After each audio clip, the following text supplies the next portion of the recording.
Hey Pixie, how are you doing? How's it going? Oh Christ. Making a mess on my desk. Great start.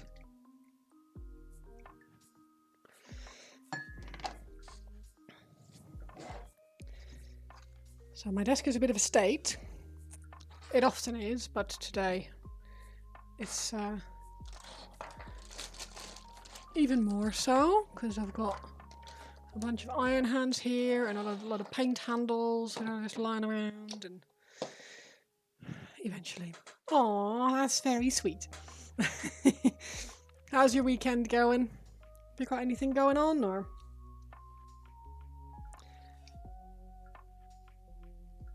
Sticking a bit of hand cream on my hands because it is dry as all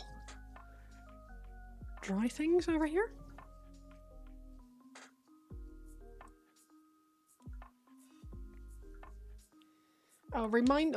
Let me know if my Spotify cuts out, because sometimes when Nivian is out, if he accidentally touches his Spotify when he's out, it overrides. Ooh! Getting the house ready to get back to work, but you cannot make yourself start. Oh yeah, I know that feel. A hydrate, thank you, Jan. How are you doing? How's it going? Tyranids are coming along amazingly.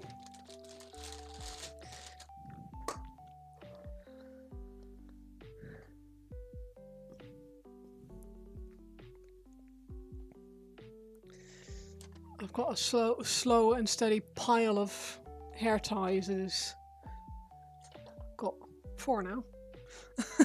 Every time I come in here, I'm like, oh, I can take my hair tie out, and then I forget. And hi, Grey Wolf, how you doing? How's it going? I'm just going to send Nivian a thank you message for letting me know he arrived safely, which is always nice when he takes a dog out. It is going, horde armies. Yes, I know. Doubles at work. Oh, yikes. That is exhausting.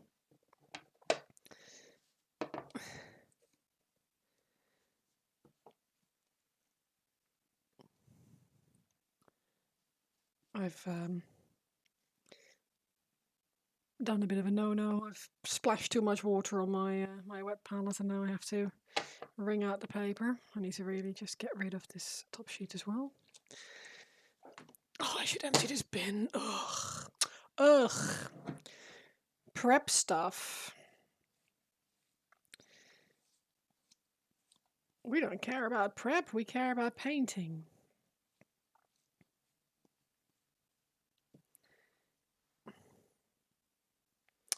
Right, that is smooth. Or as smooth as it's gonna get. Zach, thank you for the resub, my friend. That's very kind of you. How are you doing? How is it going? How is life treating you? Right, clean bit of paper for myself. Treat myself. Clean bit of paper. Whole year and a half. I know, 18 months. It's bananas, isn't it? It's gone so quick. Good, I'm glad. Good. Try and get one sheet of paper. Nice. Let's go fresh instead of reusing yesterday's bit of paper. Because we're gonna.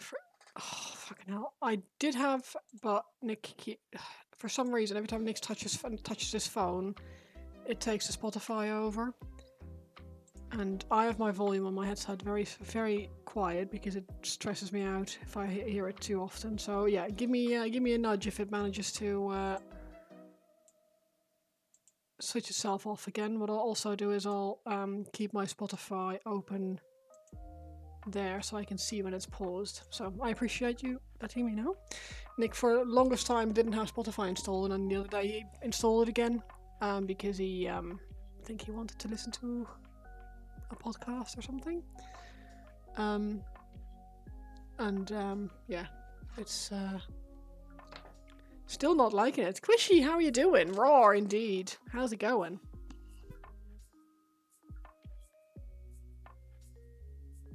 Right. So, let's have a little, not that one. You're okay? Glad to hear it.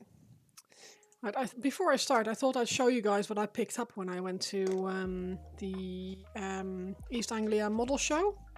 Bacon and Jack Frost. Hi, how are you guys? How are you doing? Happy Saturday.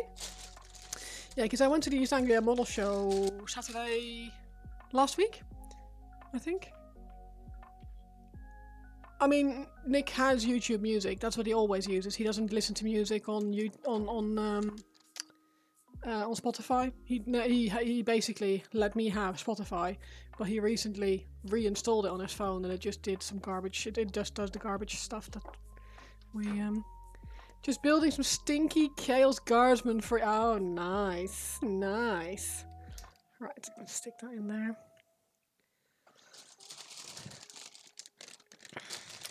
Right, so I still have this whole baggie of stuff that I haven't unpacked, and I thought I'd bring this into the garage and I'll show you what I picked up. There was this stand there of a place called Pemberley Scenics. Bearing in mind that this con was mostly for things like what's it called, like scale miniatures, so planes and tanks and stuff like that. Everything looks really realistic. 21 hours of this video game since Thursday. That's perhaps a bit much. You got the new Lords of the Maelstrom box. Put exactly 2,000 points with all the models that come in it. Amazing. Very nice. So everything is all very very realistic. And he had just turn my heating off because it's getting a bit muggy in here. What a watch streak. Damn. Which video game is it though? So they had this little wall set up. It's really, look how cute. So click a little cardboard. PemberleyScenics.co.uk. Pemberley's-scenics.co.uk. they sell, these are moss textures, light green moss, dark green moss, and a yellow moss. And hey Ben, how are you doing? This stuff dries essentially exactly like moss. It's really weird. Like, he had a picture of a moss wall in his village and a picture of his stuff side by side on an example, and it's exactly what it's supposed to be looking. Touching puddles now, nice. It's exactly what it should look like. So I'm very excited to try this. It's going to be very, very silly. I need to find a use for it, like a wall. I mean, no, probably not on those. But yeah, it should be that should be very fun. Water-based, non-toxic. In Wellingborough, apparently, is where he has this. And this was 8 quid for these 3 pots. Marathon. Touching moss instead of touching grass. Yeah, basically. He also sold like little baggies of rocks, and these were actually like a good size without having a load of sand in them. So this was like $2.99, I think. I know I normally use like cat litter and stuff, but I know, Sylvanet obsession. I know, I've got a really cool model coming out soon. But yeah, I thought these looked really cute, and there's different colours in them as well, so might not even paint them, because there's some red in there and some really nice. He also does this weird mixed texture stuff. This comes with like a weird, like powdery base, but it has larger pieces in it as well. And he had his he had this these bases that he'd basically glued on his like shelving unit to show what what this looks like. And but what he does is he puts glue on a base and then just puts it face down in this, and then jiggles it around, and then picks out a few of the larger pieces and stick those on. I thought it was a really cool and interesting idea, and because of the color of this stuff, you can actually like use it for like a Martian base or whatever without having to then paint it.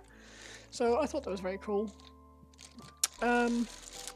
He also does his own scenic sealant, so I thought I'd try that out as well.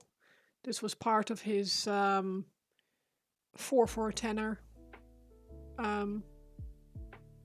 3 for a tenner, sorry. 3 for a tenner, and I bought the moss thingies separate. And yeah, it basically like the basing glue that or was it not the basing glue, the matte sealant from Gigemi Scenics. It basically makes a top coat really, really hard, and it's yeah, it's really, really good. So I'm excited to try that as well. Picked up one of these because I've been meaning to get one, and I know that if I get a plastic one, I'll let the paint dry in it and I won't be able to clean that out anymore. It will leave like residue and stuff, so I thought I'd get an aluminium one, and for $2.99 I was like, okay, fine. Someone mentioned that AK paint markers are really good for base rims, so I thought try that. So pick that up. And these, according to Wes Paint, the guy who works for Siege, they're a Tamiya sanding sponge. They're really soft sanding material. He basically said if you get the 1000 and 3000 grit, apparently they're quite difficult to get hold of normally, so he was really excited to see them. But because they're so soft and spongy, you can't really damage your model with them, or like leave grooves or anything like that. So rather than using the harder sanding sticks, he always uses sponges, and he says he cuts off a tiny piece, uses that tiny piece, and it lasts for forever. One of these sheets. And these were, yeah. He was really excited to see them there, so he picked some up and was like, you know what, I'll try some. If someone has proven that they work, I am willing to test them out. So I'm quite excited. I like to have new stuff to use. And for now it will all go in a drawer because that's what I'm like. And I am, yeah, I will find myself in like a couple of weeks' time thinking, what did I do with this stuff? And I'll remember it's in the blue drawer. In the blue drawer. Ooh, AK marker can go in there as well. So yeah, excited. So now that we have 5 Harlequins painted, I will show you. We've got the orange one, which I am quite happy with. Morning, Degamat, how are you doing? I think the orange one is one of my favourites. I quite like how that one turned out. Oh, thank you for the hydrate, Ben.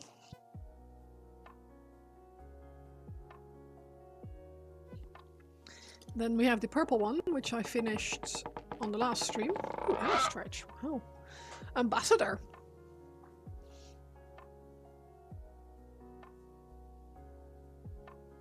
Nice. Yeah, I've done 5. So yeah, I finished this one on the last stream. This one is the one I started when I was at the East Anglia model show. And people were telling me they hated me for...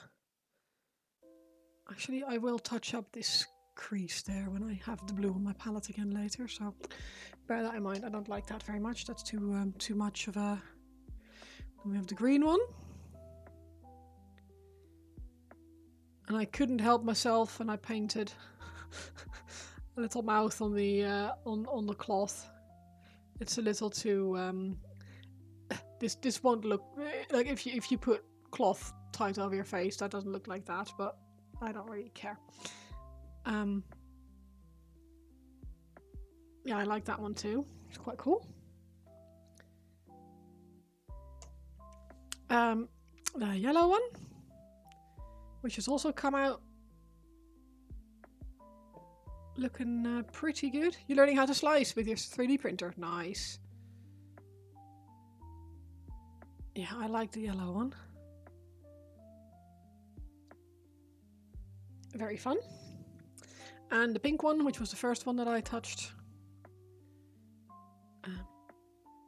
Also very fun. This one is the most neon of the set, because for some reason it worked best with the pink.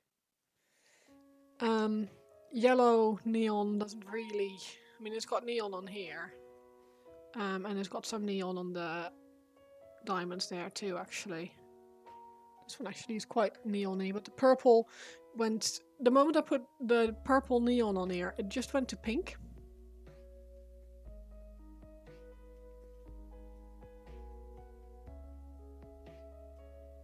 Yeah, I know what it is. But nice, yeah, it makes it a lot less time consuming to print things. If you can put multiple things on a print bed, then you can... That is useful. But yeah, this one is... yeah, I like this one too, it's very fun. But it's not as neon-y as it could be, because the purple neon just comes out as pink. And I already have a pink one, so we don't want to do that. Red is going to be next. No,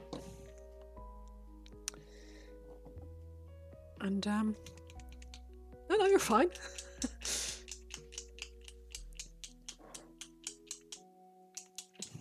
3D printing is really fun, but you need to like... it very quickly becomes very time consuming if you have things that are on... looks like a quilt you have. Oh, nice. I like quilts. It becomes very time consuming if you've got either larger prints or things aren't like positioned correctly on the print bed and it's maybe too vertical or whatever. It just takes it can take a long time to print things, and if you're not putting multiple things on the bed at the same time, it just goes slow. Right, on this one, so I have got right leg, right leg, right leg, right leg. So this needs to be left leg. Left leg, right side of the cloak. Okay. Zombie, how are you doing? How's it going?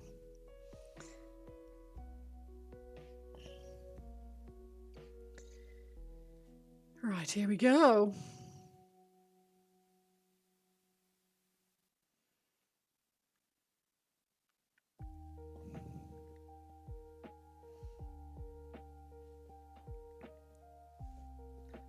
You're okay? I'm glad to hear it. Yeah, I'm not too bad, thanks. I had a very quiet morning, very chill. I really did not do anything at all. Nivian got up and he sorted the dog out, which is really nice. And then brought me breakfast in bed, which was even nicer. I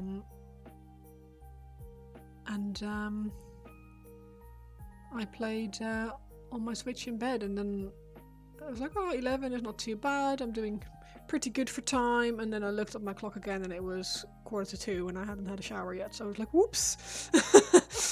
Think you paint minis when you get home? You've had enough video games. Yeah, sometimes you need to just take your eyes off a screen. The World of Warcraft next expansion has just launched in early access last night, Thursday night, and I played that all day yesterday. I felt incredibly lazy and a little bit disgustingly, yeah, it felt a bit bad, but it was fine.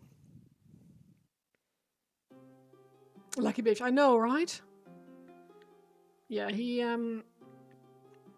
says that because I do the animals on the weekdays, like I get up first by like 40 minutes every day and sort out the animals, walk the dog, etc. on the weekdays. He feels like he should do it on the weekend. Most of the time anyway. Sometimes I like to treat him as well, and I get up and I do the same thing for him. But am I enjoying it? Yes, I am actually. Because there's no benefit to saving the side quests for double for the extra XP from not XP, extra rep from the Darkmoon Fair this time around. I'm playing through the zones we're doing as much of the or as many of the side quests as I can stomach, really. 5 in a row, I know. Die-hard fan here. Which has been quite nice. It's a bit slow going. It's not super fast, but that's okay.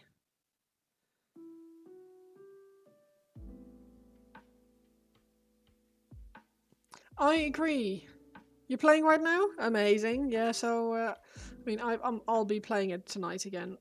After dinner, I'll get on that. I am enjoying it. I'm normally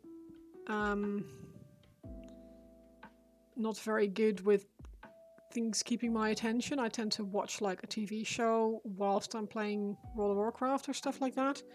But I've been trying to be a bit better about it this time and actually follow the story, but it's not going very well. You're about to hit 90. Nice. I am 86, I think, from playing yesterday. But yeah, I've been taking my time and did the follower dungeon from one of the zones, and it's quite fun the way they designed the boss timers. You stop midway through Shadowlands. I mean, a lot of people did.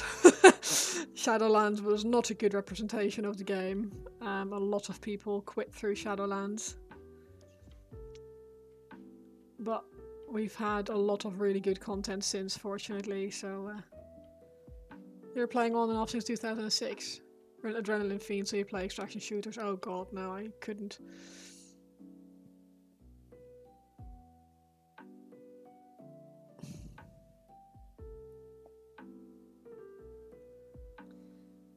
Like, I get why people like them, but it's the stress of it. I would go absolutely crazy, I think.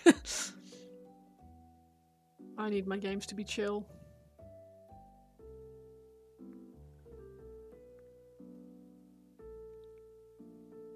like a Mythic Plus dungeon on World of Warcraft is about as much stress as I can handle. And Mythic Plus is only stress because I'm a healer, so.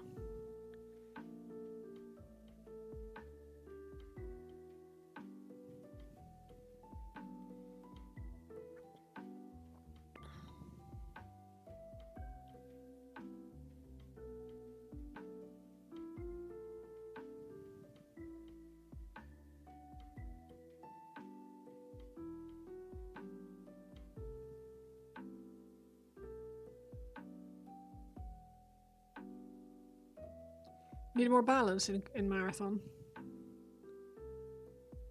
What's the game about? I mean, I'm assuming it's a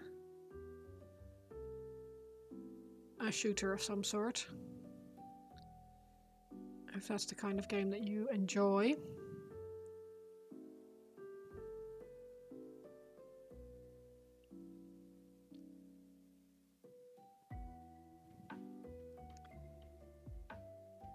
You plan to have your 3D printer help support your metalwork. Nice. You have plans for a letter stamp system that will hold and position the stamp.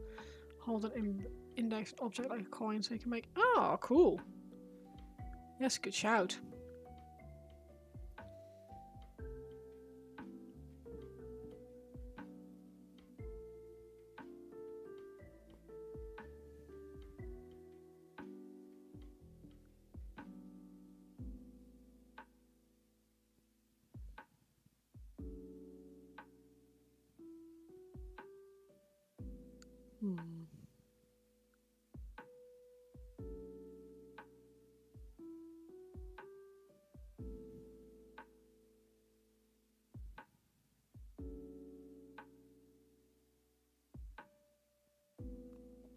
Extraction shooter, okay.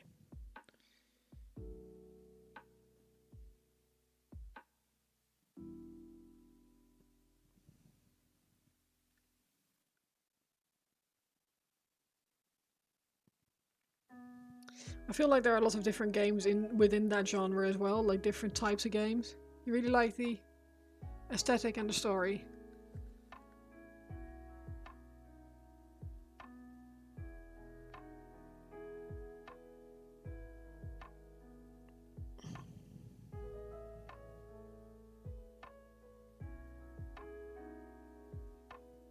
Your limited opinion is bright colored or a tad too bright. Oh.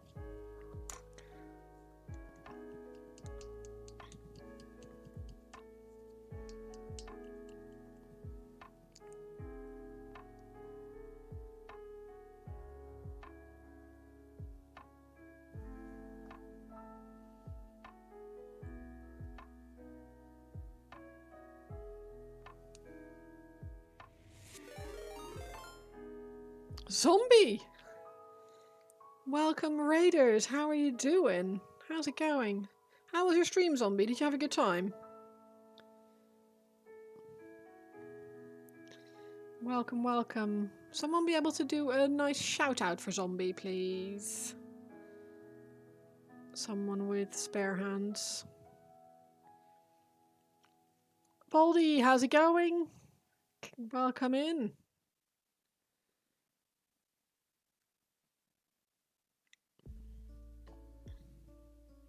Pretty chill. Paints a non-metallic metal gold on a dread. Ooh, very nice.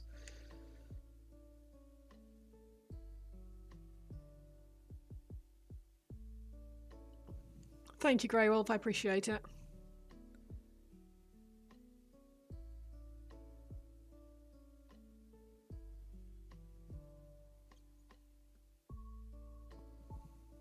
And Digomad. Both of you.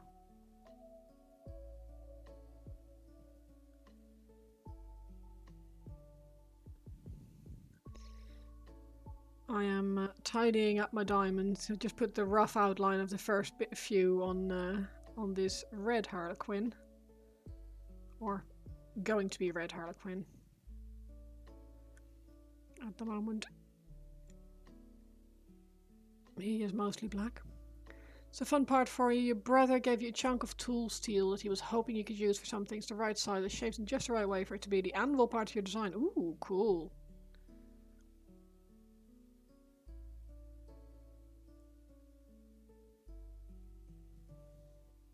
Raid and run. No worries, zombie. Thank you so much for dropping your lovely people off. Have a great night. Sleep well, and hope to see you again soon.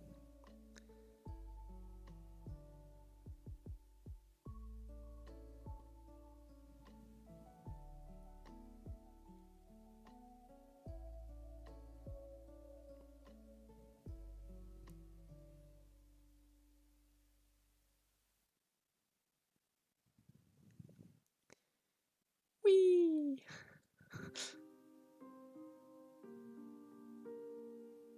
Wee what?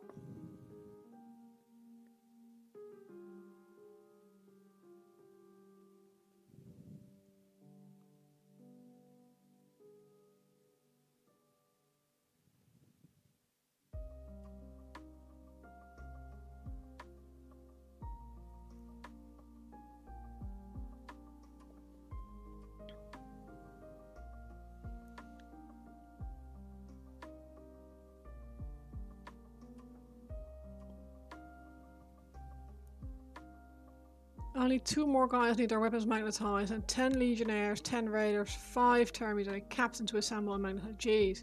Definitely needed the fresh air. It helps so much. I know we all joke about go touch some grass and stuff, but it is massive, especially after you've been inside for a long time. It's, yeah. It changes you, man. Gramps, how's it going? Happy bee day. Bees day.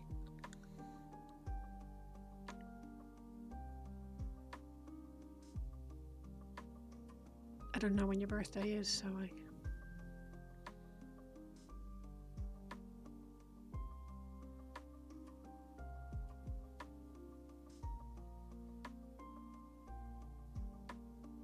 That would be well creepy if I managed to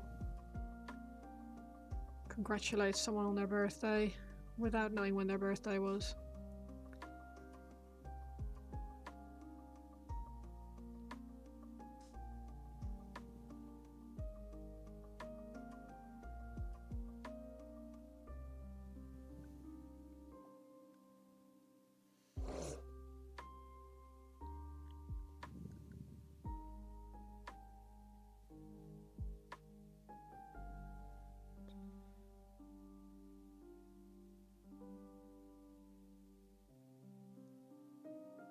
Yeah, trying to tidy up these very messily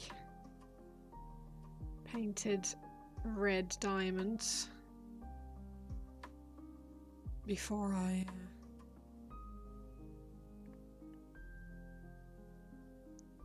carry on with the next row, because they are a bit of a state.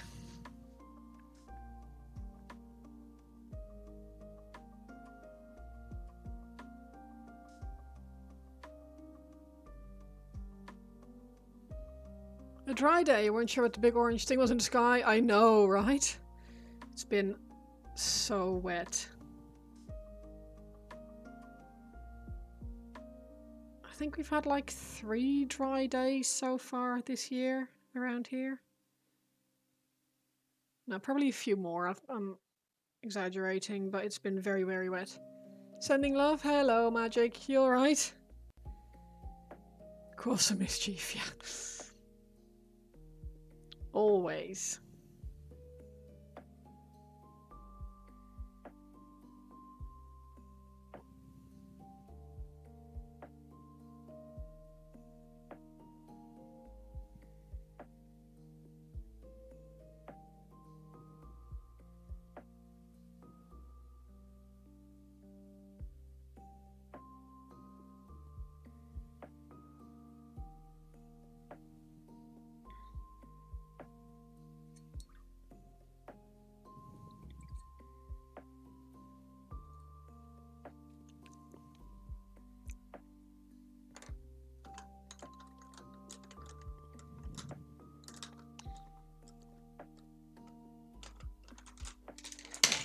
Gonna hunt for my smaller brush because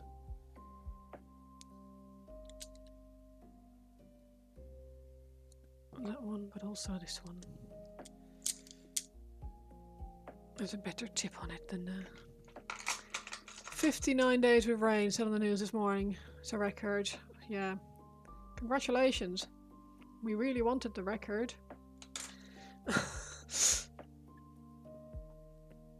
Yeah, I don't know how many days we've had, but a lot as well. It's been very wet.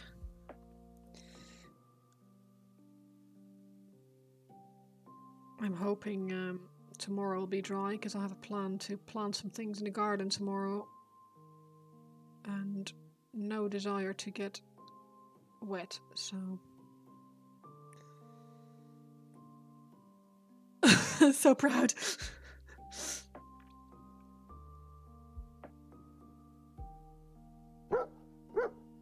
Magic, thank you so much for the sub. I appreciate it. That's very kind of you. Thank you.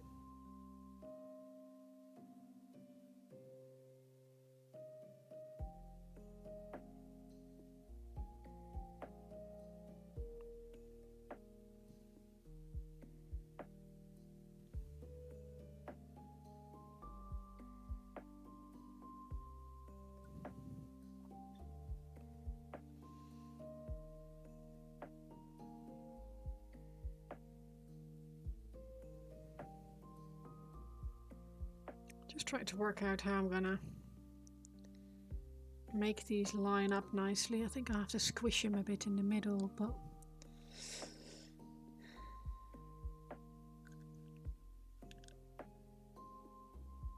Or I could just let them line up the way they go. Although this line over there is very nice.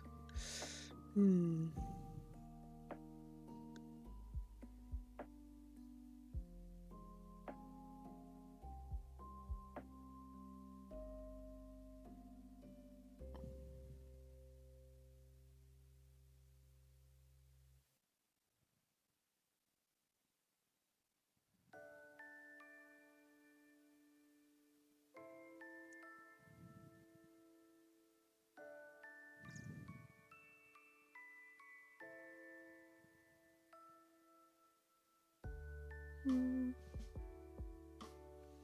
think I'm just gonna go over it.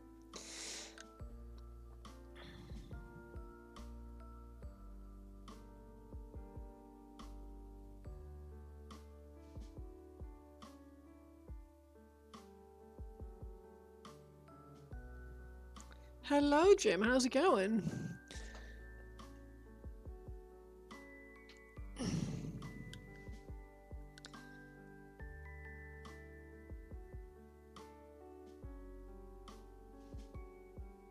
Welcome to Diamonds Galore.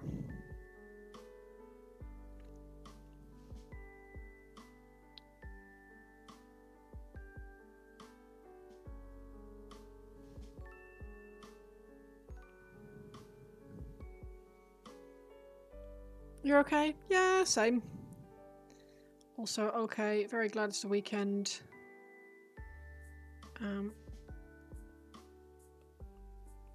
Enjoying the new World of Warcraft expansion, which is nice. Or so far, anyway. And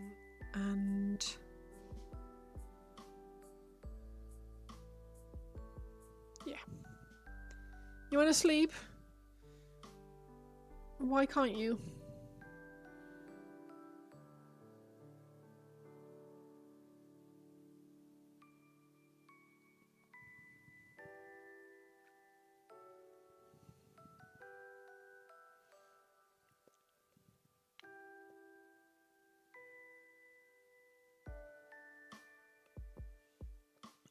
You're working a double today and tomorrow. Ooh. You did say working a double, but didn't realise you were working doubles both days.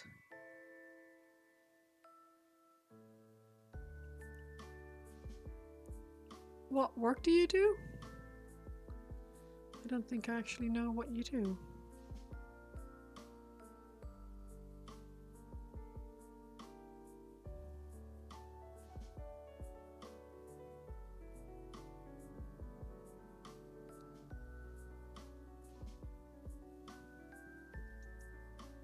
You'll never do overnights ever again. corrections. Ooh. Oh, I do remember that actually. I do remember that. You've told the Chris Rose crowd about that. Now I remember. But doing a double in those circumstances, yikes! Oh, that's for a con or something. Oh yeah, no, that's there's a difference between working a double shift and being awake longer than you should because you're doing something you're having a good time doing, right?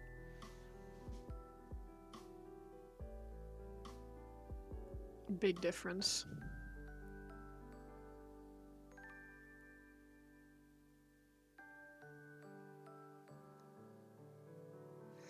Jim, how did your interview go? I forgot to ask. I meant to send you a message on that Monday, but I kept everything crossed. But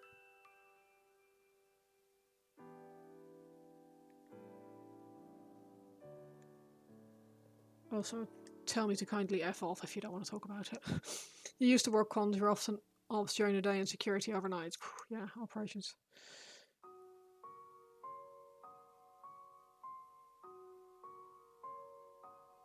It's difficult work. Security of any kind is difficult work.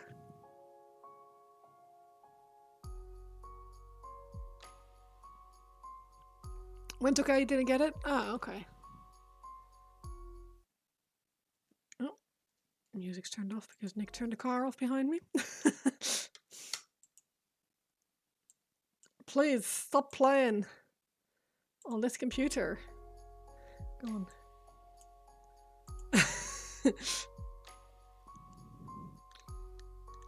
Did it for the love of the art. Yeah, that's fair enough.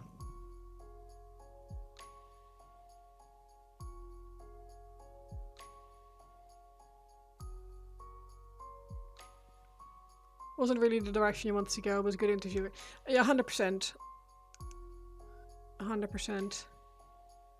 It would have been a useful stepping stone, I suppose, but it's not something that you want to do long term anyway, so it's not a massive loss, I suppose. It's just one of those things that you use to get experience in the process, and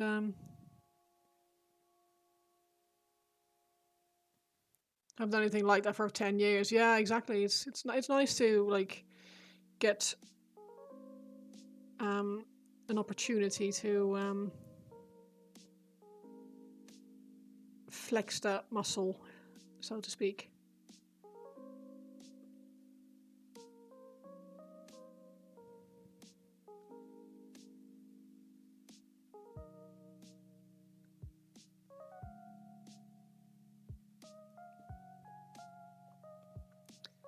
I have to go buy real people clothes, yeah.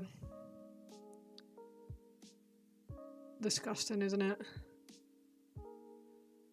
Having to wear real people clothes.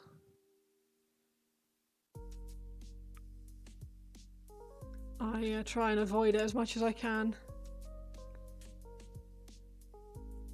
I think, what do you mean? You're wearing real people clothes now?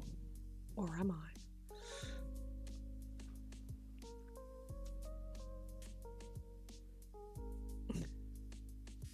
Just gonna mute for a second because they've got a dog incoming.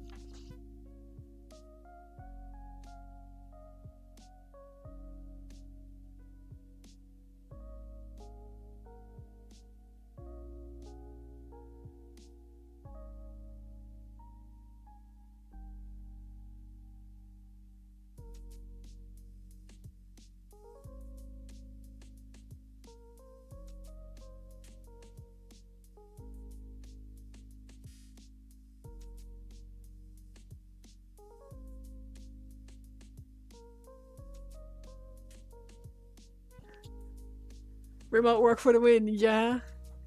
Absolutely, although just any kind of desk job is not my favorite anymore.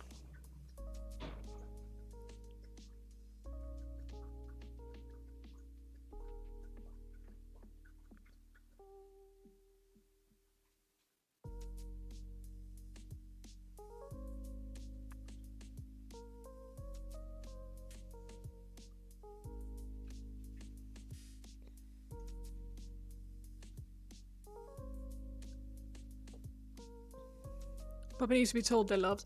Always. He does get told all the time. He gets so many cuddles. He's a very good boy.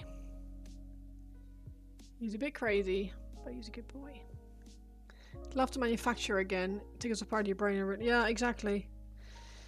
Creating something is always good for the menti health. The old menti H.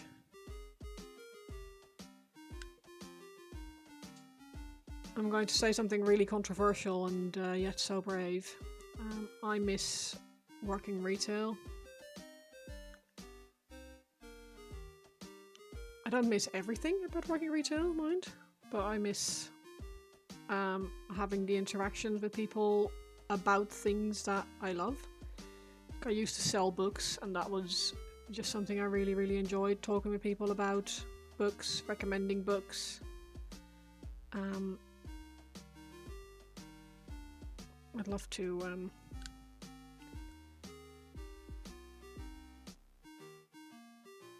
do something like that again. I didn't enjoy the fact that at the time, the shop that I used to work in, we used to sell lottery tickets and alcohol as well. So we did have some less fun audience as well, and that made it very hard on my brain.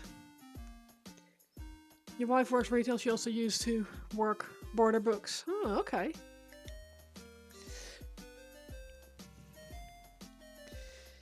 Yeah, I used to really enjoy it. It used to be really fun. But you get when you sell lottery and alcohol and scratch cards and stuff like that, it's easy to get cynical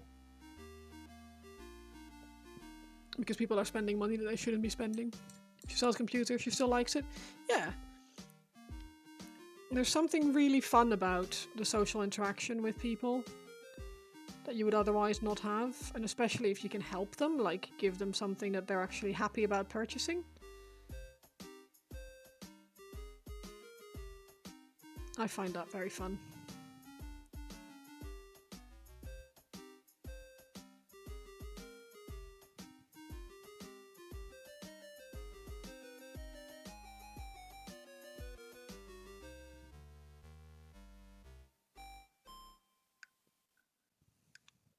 Starting to feel the need to be around people a bit more. Should I quickly remind you why you started to avoid them in the first place? Yeah, yeah. I think it's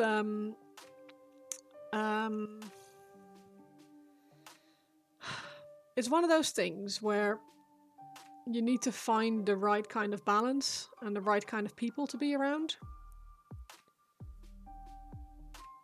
Like I miss the social interaction from that aspect of the job. Most of the time at the moment I'm sitting in an office and my boss is either too stressed to talk or he's whistling or singing or something, which is stress outlet in a different way.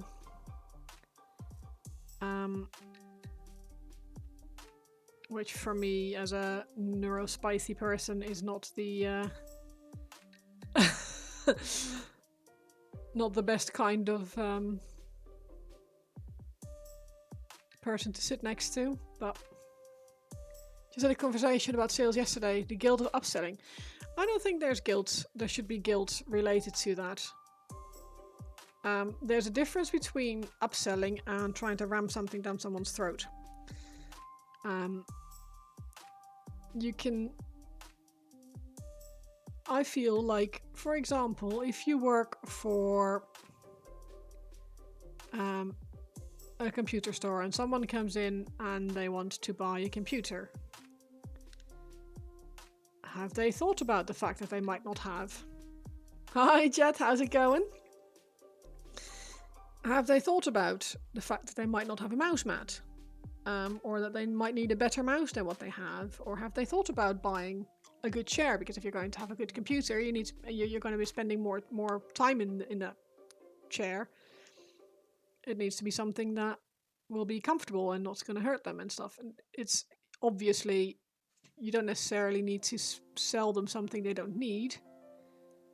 because from my perspective, that is more,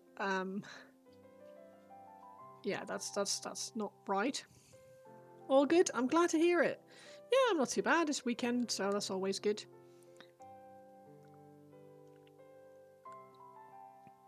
No, but I think for her, she needs to realize that upselling can absolutely enhance someone's experience, right? It's when it goes to things like warranties that are questionable. That's when I said, like, okay, cool. Yeah, I can get not wanting to do that. Like warranties that people A, don't need, and B, won't give them the kind of warranty that they need if something should go wrong. Speaking of social interaction, you're gonna go for a walk. Nice. Enjoy.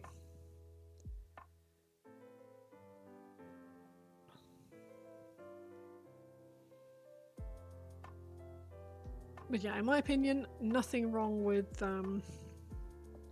upselling, provided it's not stuff that people really don't need.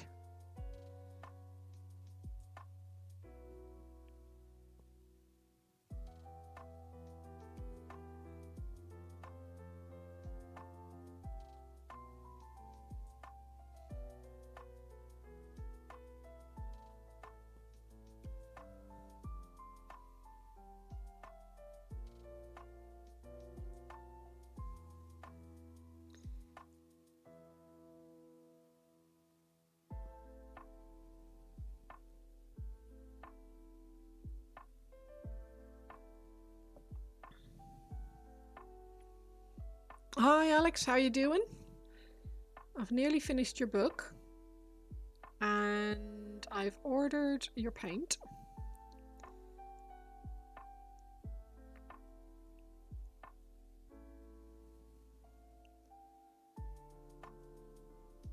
And I found you some chocolates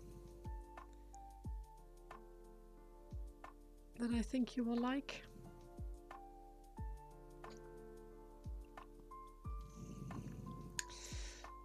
I'll tell you now rather than writing it down. Grinding your levels on WoW. Yeah, yeah. I spent some time doing that yesterday. Yeah. I fell asleep with the book 2 nights ago, and I had my pen uncapped, and you have a bit of an ink splotch on the side of on the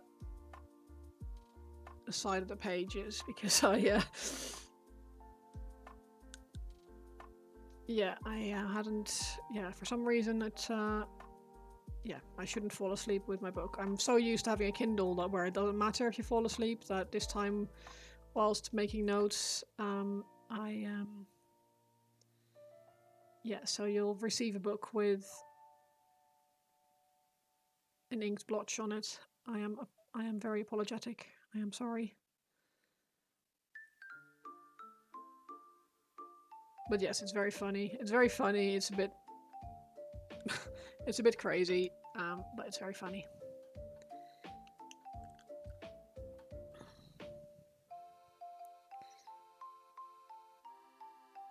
A bit messed up, but we like things a bit messed up.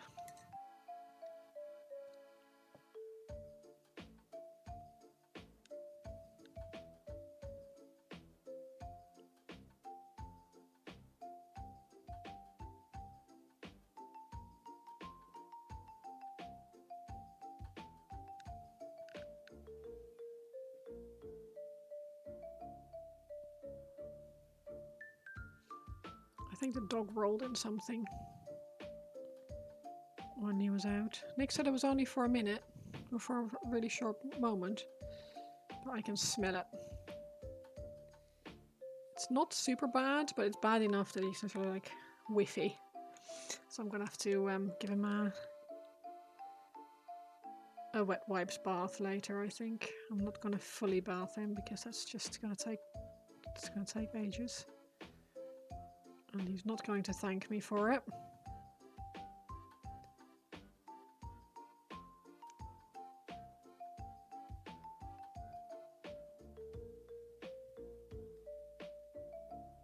But we can get quite far with baby wipes, fortunately. I think he's hoovering. I can just hear scraping next door. Normally that means he's hoovering.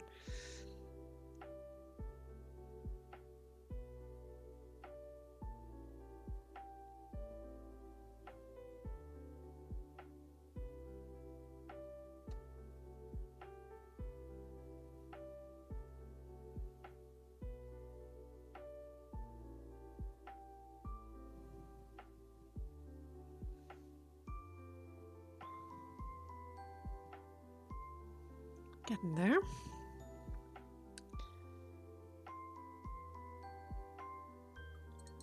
Now, I'm gonna go back in with blue.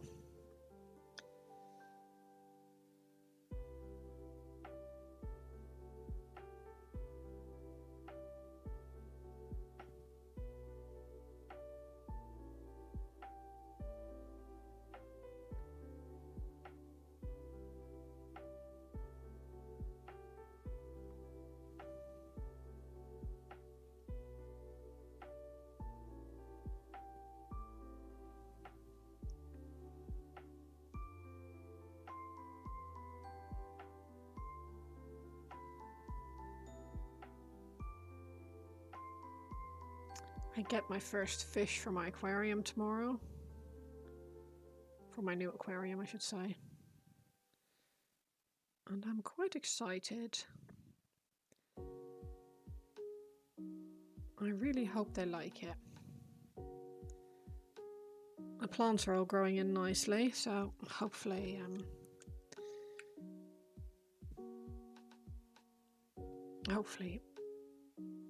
they will.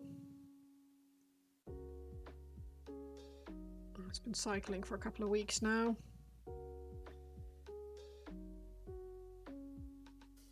And we've set up quite a few tanks with this water so far, so we kind of know when what to expect with the water cycling at the moment. So we yeah, it's gonna be cool.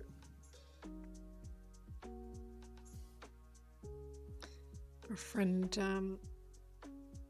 friend Will has a bunch of swordtails that he's going to bring over, and some bristlenose plecos, which is going to be nice because that means that Nick can have some plecos in his fish tank as well. Because Will sent me a photo of his plecos and they've been breeding, and he's got probably about 100 of them at the moment, which is crazy. It's a lot of little fish.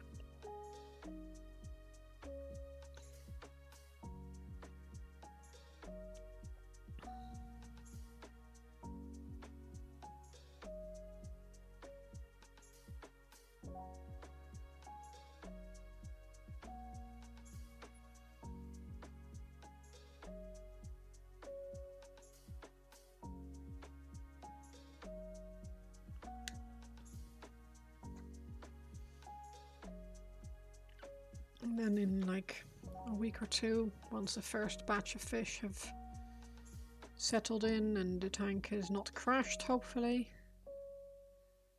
I'll go get some more fish, some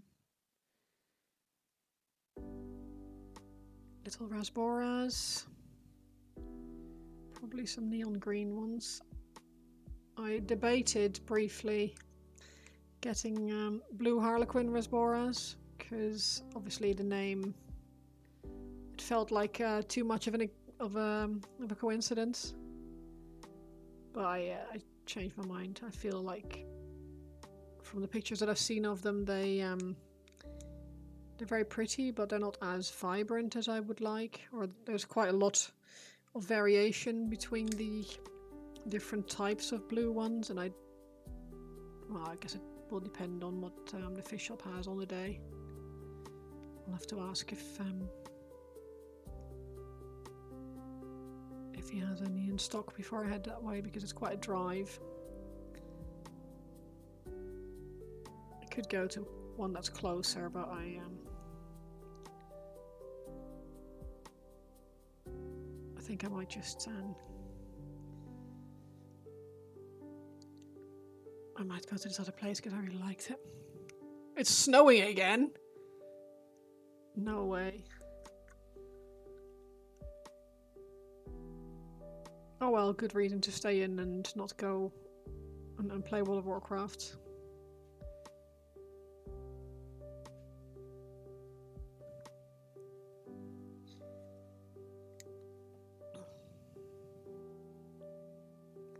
That's why I was quite happy that the weather yesterday wasn't very good. I took the dog out for a normal walk and not for a really long park session or anything like that. It means going out on Monday is going to be shit. Yeah, true.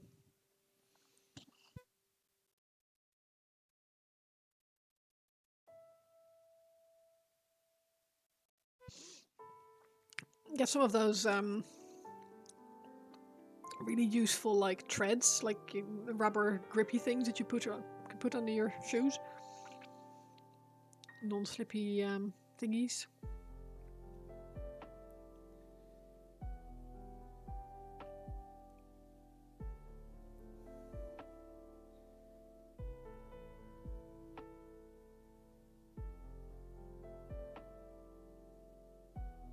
I always like those, but it's never, or I say never, it's hardly ever needed around here. It doesn't really get that kind of snowy around here.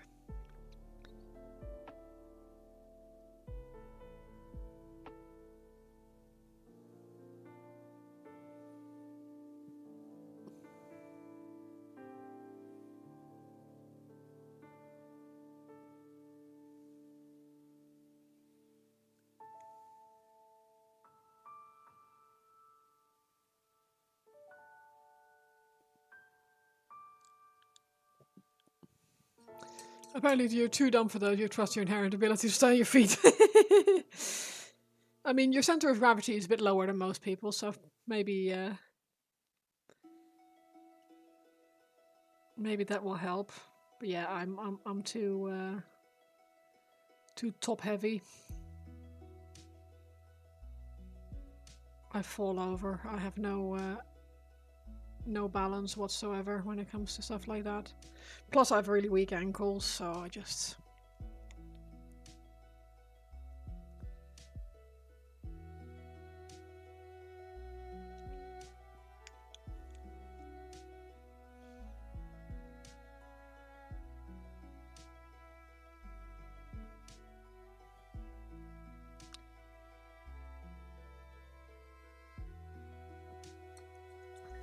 You tend to fall a lot, yeah. Same.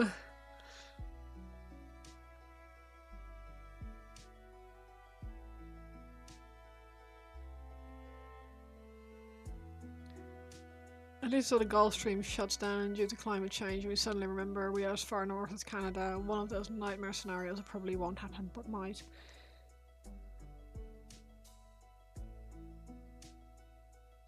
Yeah, let's not shut the Gulf Stream down. Let's not... Going to Oslo and there's no snow there. Ah, okay, that's fine then.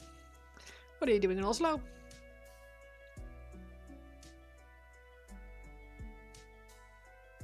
Anything fun planned, or...?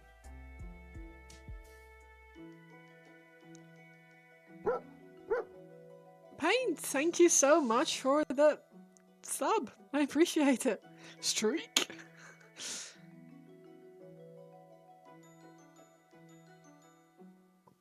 Go to the Warhammer store to paint and chit. Oh, nice. Chat shit with the manager. Very nice. Ooh. Posture check. Appreciate. Hydrate. I'm not a shrimp. I will wait for the official sound alert. The posture check was a good shot. I can feel my back.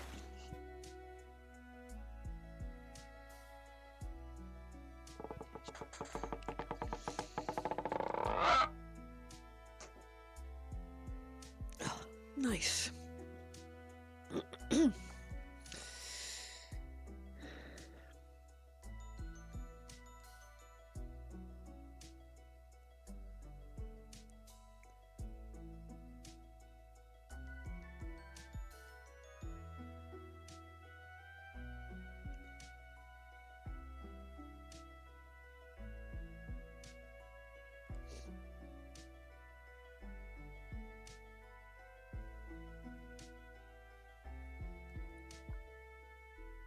Looking lovely as always. Oh, bless you.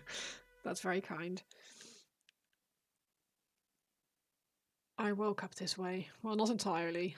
I did go for a shower, but I haven't done anything else besides brush my hair and put on moisturizer. And put some clothes on, obviously. Don't want to get banned on Twitch for indecent exposure of a walrus.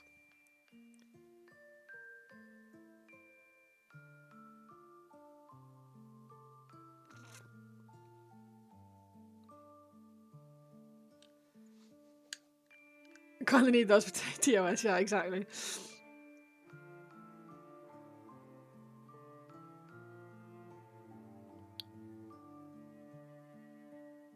Yeah, we don't.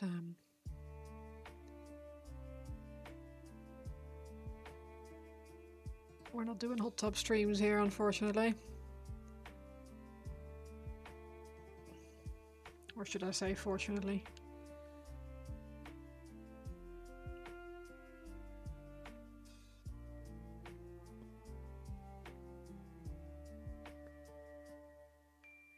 That whole concept is still kind of crazy to me. Hot tub streams. I do not understand how that is a thing.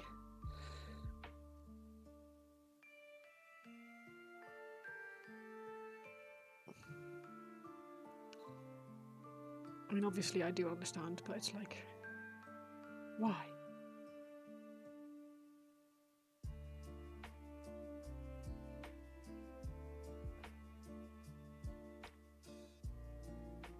Make Twitch money, yeah.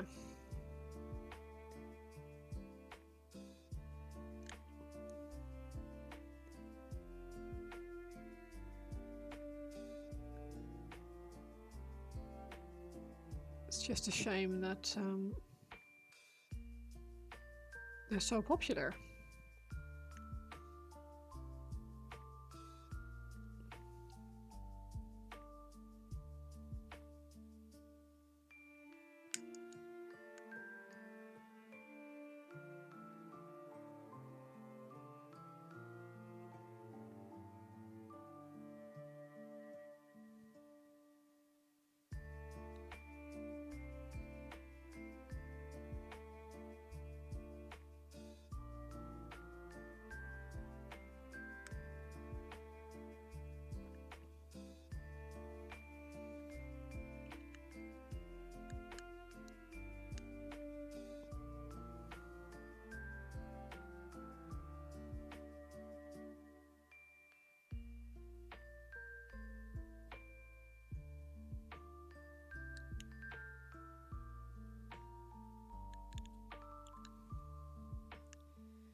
Okay.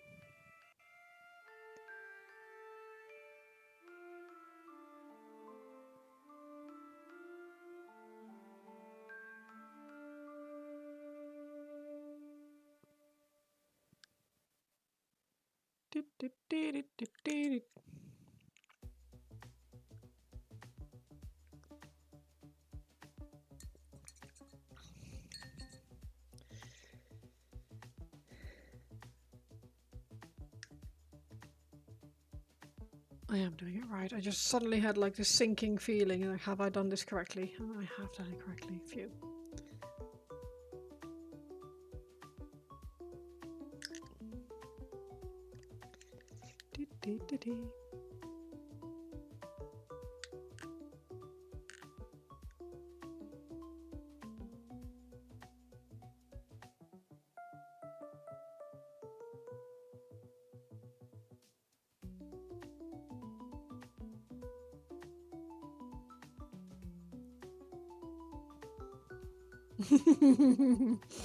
Mlem.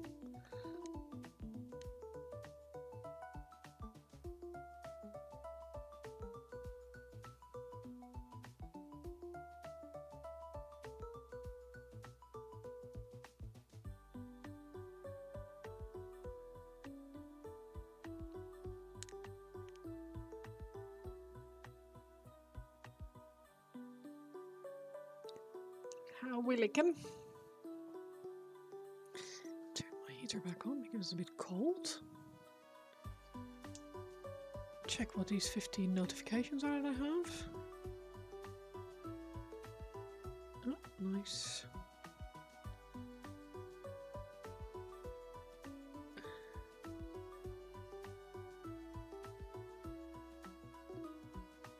Oh, Nivian's just messaged in his group chat, or in our group chat, work is going to be fun next week. The response was, how come? And then Zach replied with, not the strangest way I found out about war in the Middle East.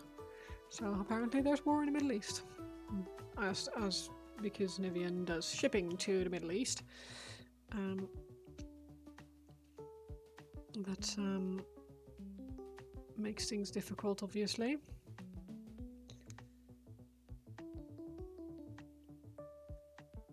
Going to get a lot of questions. How are you planning on handling this?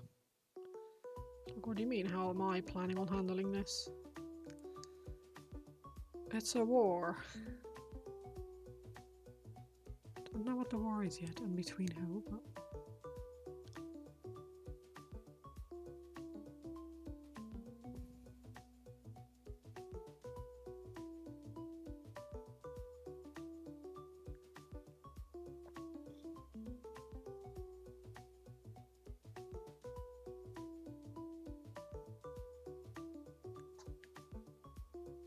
It sounds like it's raining outside, and really hard as well. Is it raining or is it just windy? No, it's rain. According to... Let's log in on my doorbell to see if it actually is. According to my...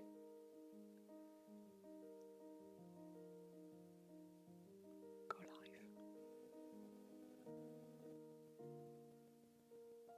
Yeah, it looks like rain. Okay, fun. Here I thought we were gonna have a dry day today.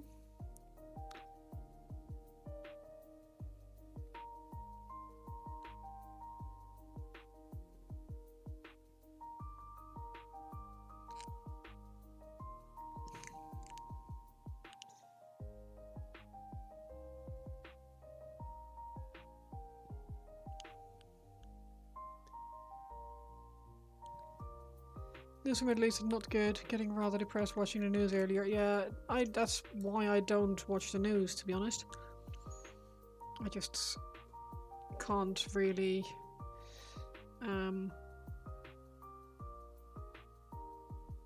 switch my brain off when it comes to stuff like that.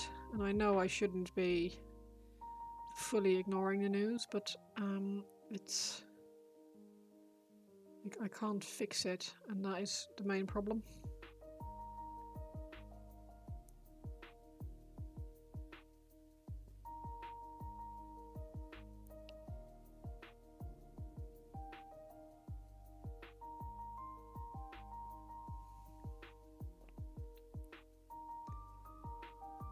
Who is fighting who this time?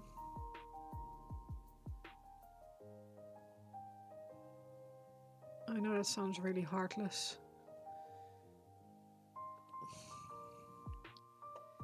Promise I don't mean it that way.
Does anyone have plans for the rest of the weekend?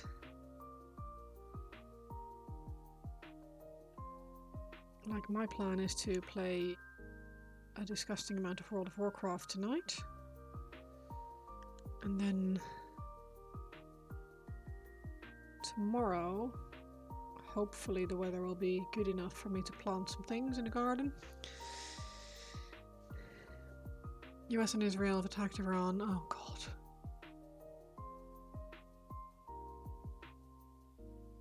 Oh my.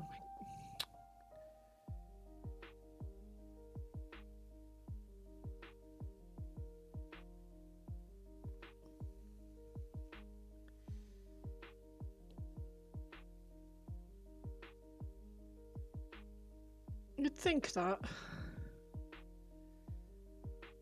people would realize finally, after thousands of years of fighting, that it doesn't frickin' solve anything.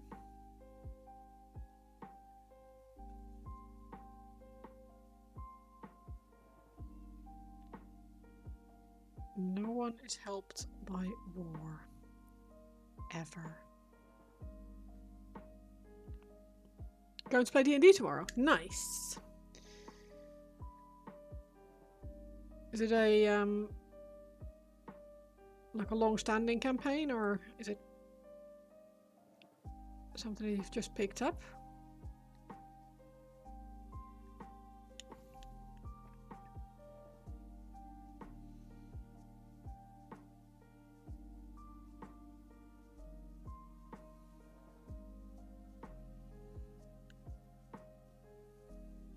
D&D is one of those things that I'm always curious about, but never have the patience for.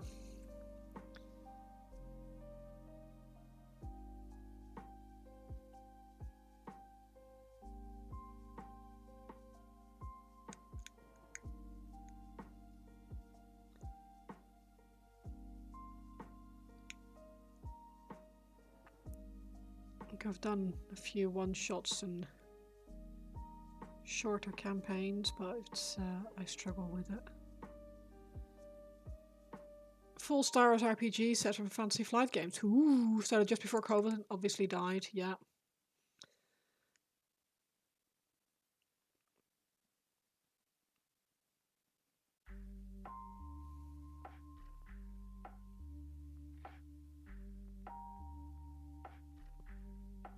Just you revamped a really gothic horror.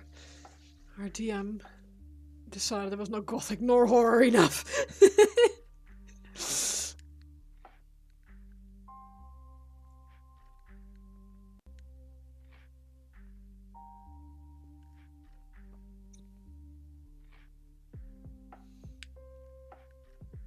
Vampire Legion, not enough. Clearly not.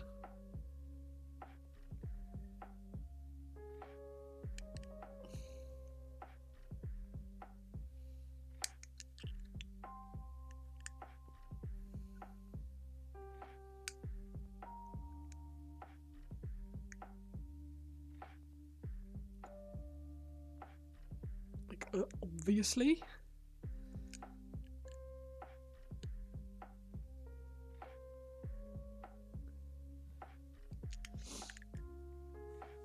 How are you today? Yeah, not too bad. Of course, you played a very insecure cleric of the Raven Queen. Of course.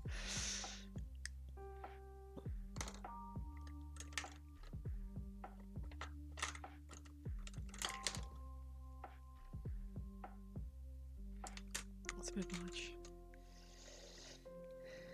Yeah, I'm alright with paint. I'm just happy it's the weekend, really. Which is... yeah, one of those things, you know. I shouldn't be this excited about it being the weekend. Really.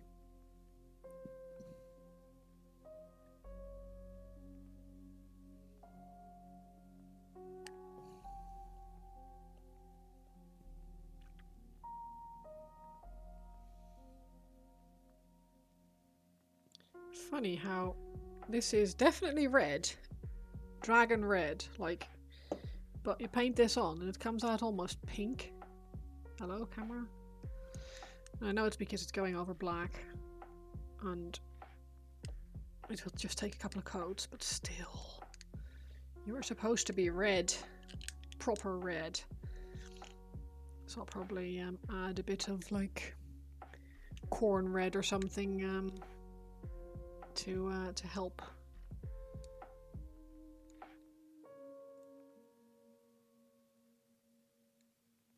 Help with those with that coverage.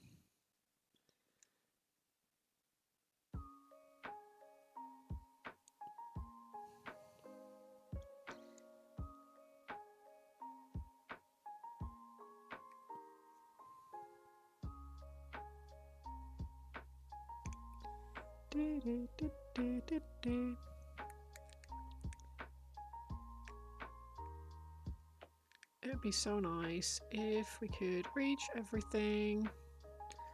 If you can't reach it, you can't see it. Don't worry about it. But I do worry about it. This is my brain we're talking about.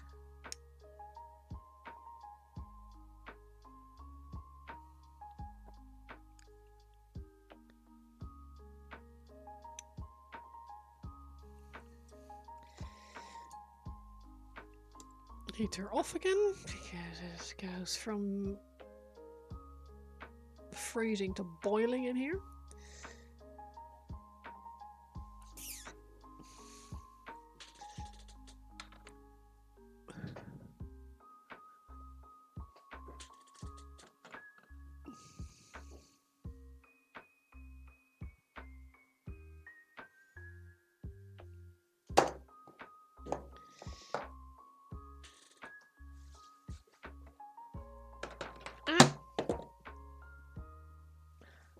Bear with. I just dropped a paint pot.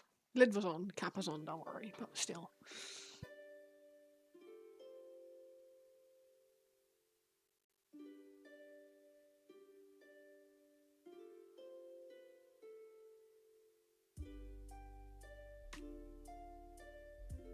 That's what I get for trying to be quick and just quickly putting something on a shelf.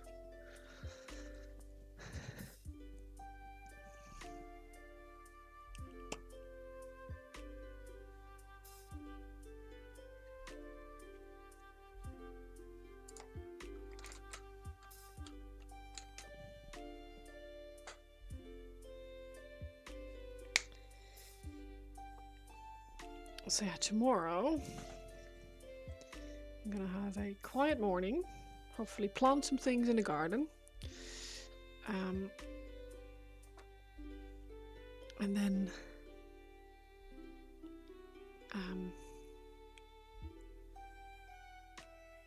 our friend is gonna come over with fish and some plants. And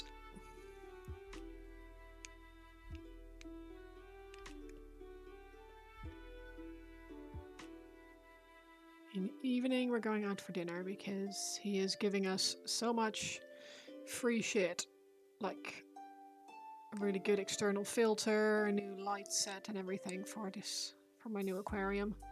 And I was like, I am going to treat you to dinner. So we are going to go to Takayama in Ipswich, which is one of our favourite restaurants. And I am very excited because I'm going to go have some bulgogi bibimbap. Possibly the one with an egg on it. Normally I go for like the ramen or something, but I'm feeling bulgogi.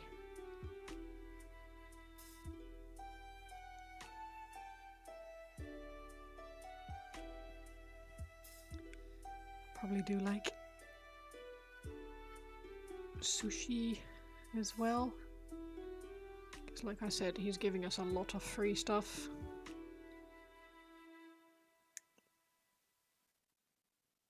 So we'll do a starter and then some sushi and then a main. So we'll be bursting at the seams by the time we go home.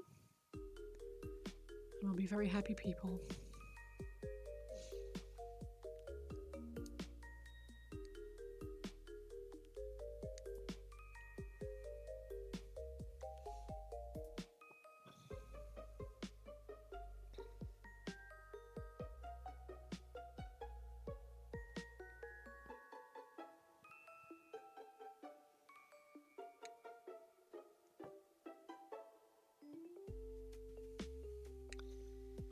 They do a very nice fried chicken starter as well, so I'll probably go for that.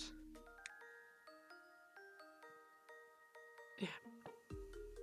If you can't tell, I'm excited. It's been a long time since we've last been, and it's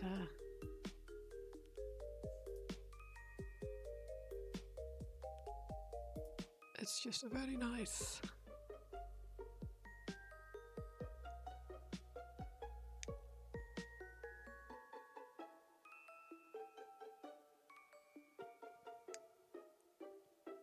This hip game that this thing has got going. It's kind of crazy. Like, that belt is really tight above that hip.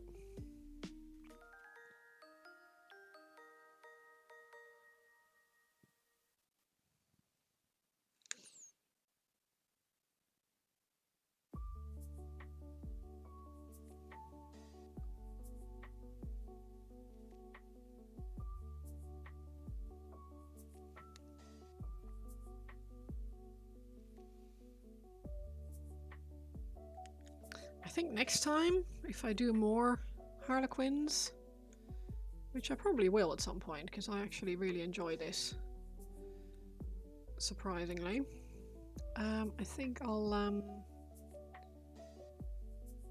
do a heavy zenithal instead. So still have the black in all the recesses, but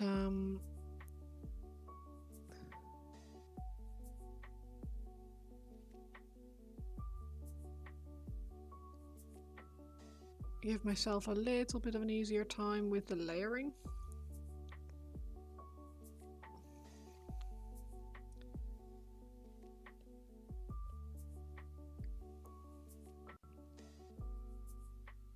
Having to do the same diamonds about 4 times just to get full coverage is pretty slow going.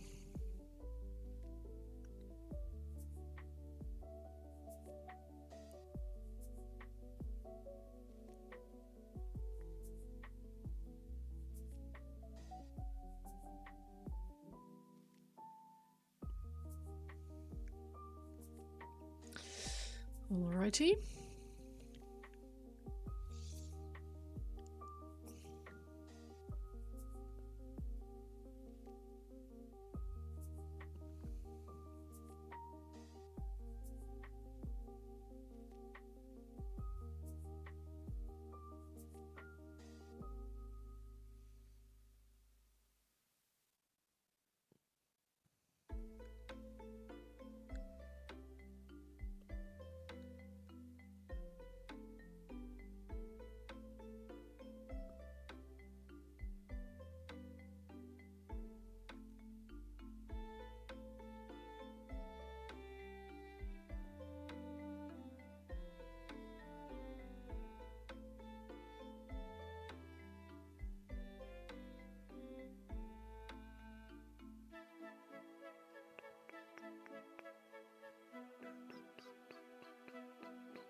I really want to make sure I make this red actually look red, because it's very easy to make it go pink or orange, and I don't want either.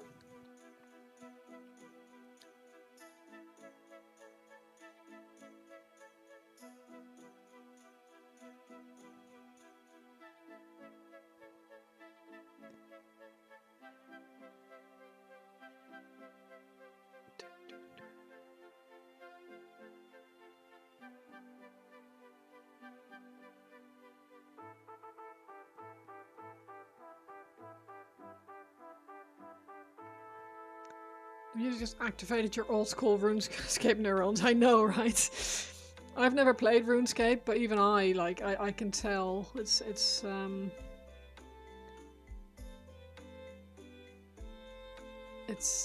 very very catchy. The kind of music that you need in a game like that.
Light blue.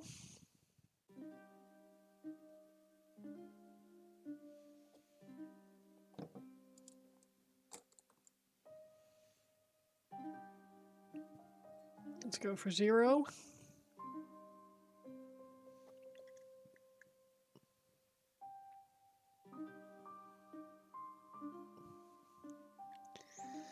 Just shaking my headphones backwards because I tend, for some reason, they slip. I mean, they're very old. That's probably a reason.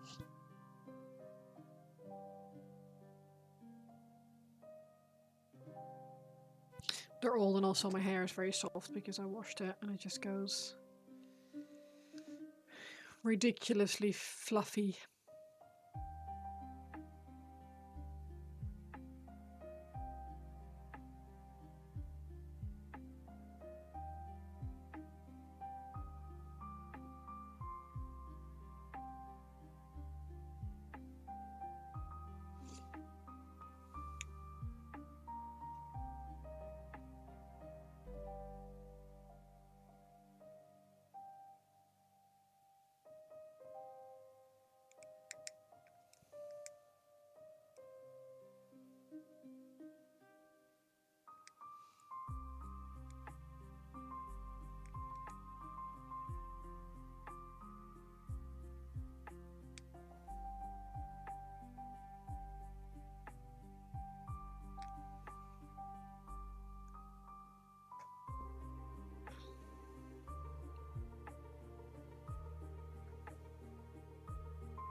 That worked out nicely. Look at that sleeve.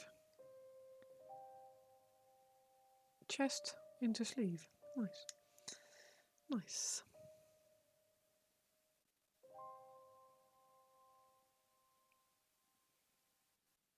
Did you do it on purpose? Of course I did it on purpose. Did not do it on purpose. Not as on purpose as I should have been anyway.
It's a wild black dog. Throws Master Ball.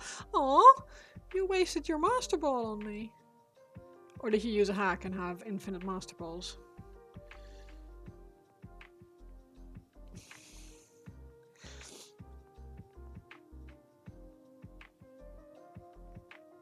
How's it going, White Wolf? You alright?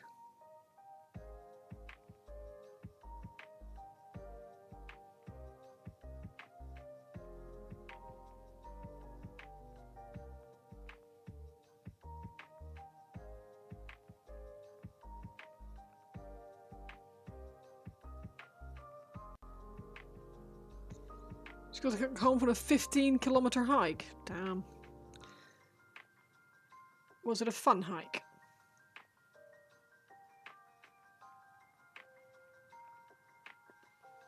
Legs say ouch, yeah, I'm not surprised. Were you wearing good shoes, or are your feet going to be killing you in the morning?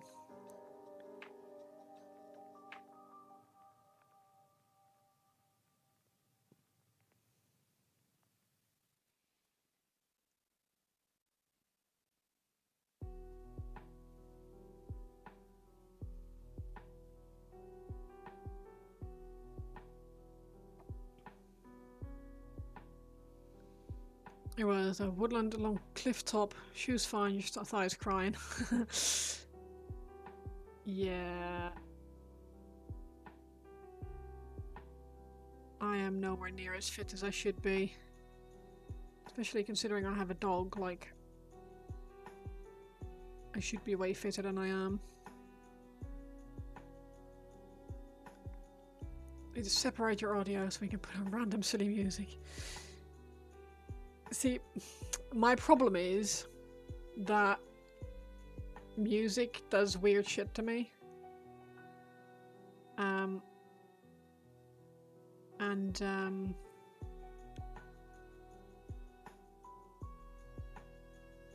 If I listen to the wrong thing, it stresses me out, like, to a crazy extent. So I wouldn't just be able to play, like, my playlist.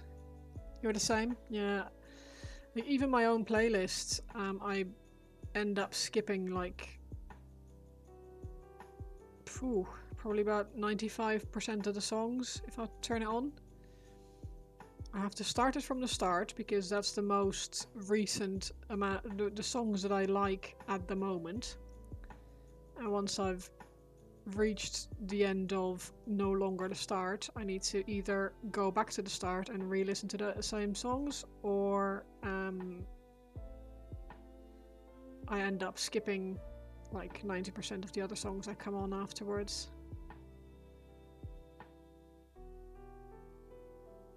Like, don't get me wrong, I love music, but it just it really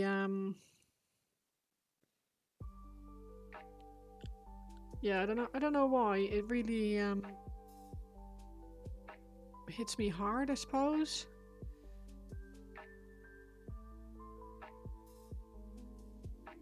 And for example, on a day when I'm already overstimulated, turning on the wrong kind of music for me can just absolutely send me.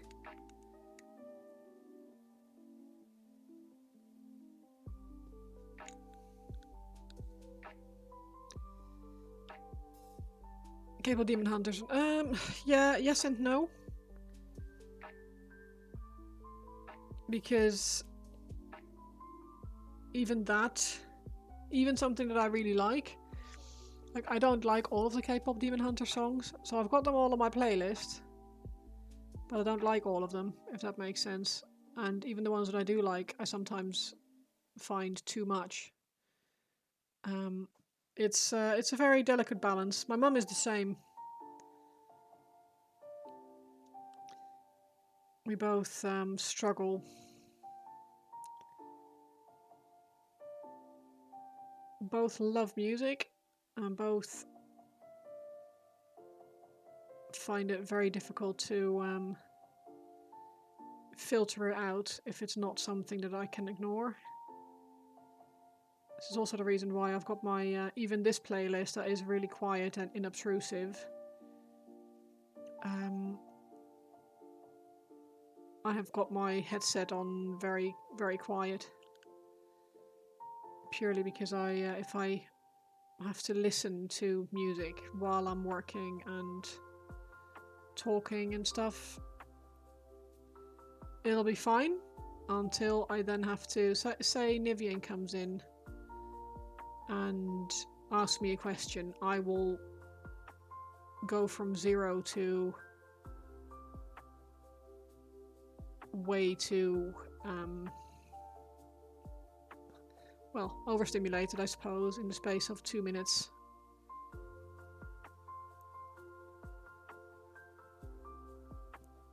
And for the longest time I thought I was just weird and I just didn't like music or whatever, but I really do like music, so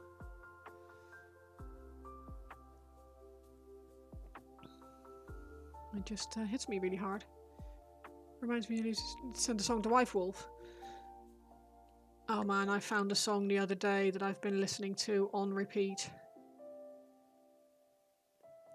It is... I mean, you are in the best way. Oh yeah, I am weird, but just autistic.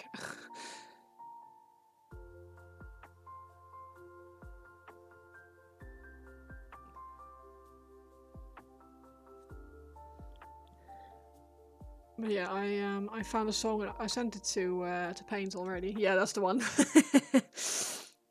I've been listening to that song on repeat. Like, I will get in the car, drive to pick up Nivian, which is about 10-minute drive, and that song will just be on repeat until I get to his office. Well, Thursday, yeah, YDH. It's Young, Dumb, and Horny is the full thingy, but it's because it's that calling it YDH means that it doesn't get flagged for like filters and stuff. It is very smutty, but it's really, really fun. It's an absolute bop. It's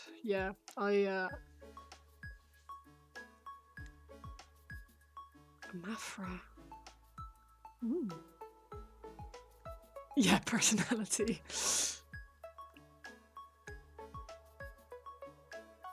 Yeah, YDH is my current song of choice. It will be on repeat until I get to Nivian's office and I turn on a playlist of songs that I don't hate at the moment.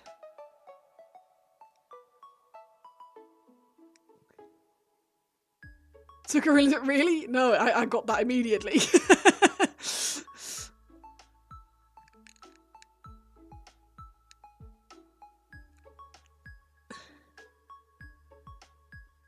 Hand me a knife for the tension between us.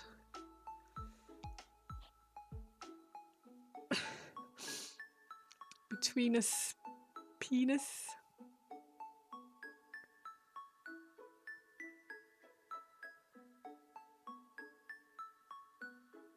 But yeah, great song.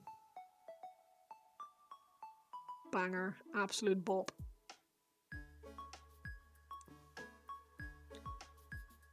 Erinata, hello, welcome in. How are you doing today on this fine Saturday?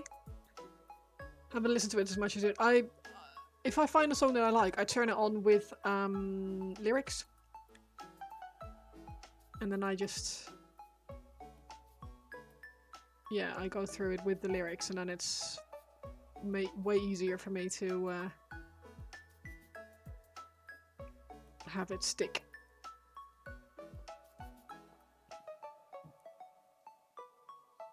Oh, Nivian is hoovering.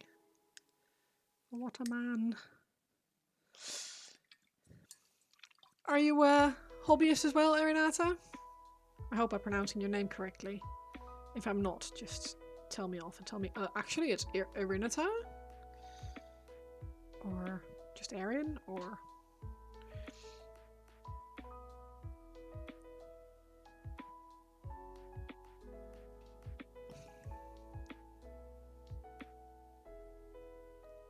You're scrolling and watching model painters? Nice. Do you paint yourself? Do you have an army or anything like that? Do you do Warhammer or another miniature painting hobby? There's so many nowadays.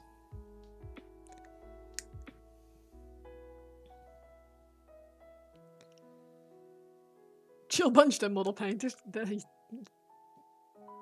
Hell yeah, we are. Hella chill.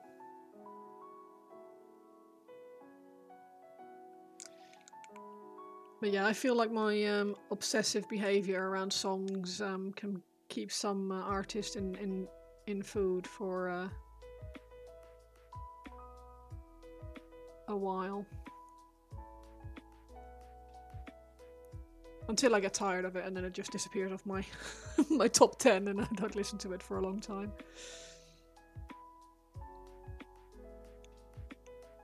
Now you're working your English. Nice. You paint Warhammer, Space Wolves especially. Very nice.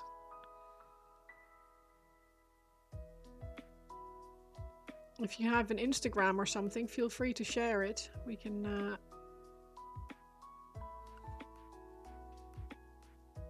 have a look if that's something that you like, or if not, that's also absolutely fine, obviously. Showrun.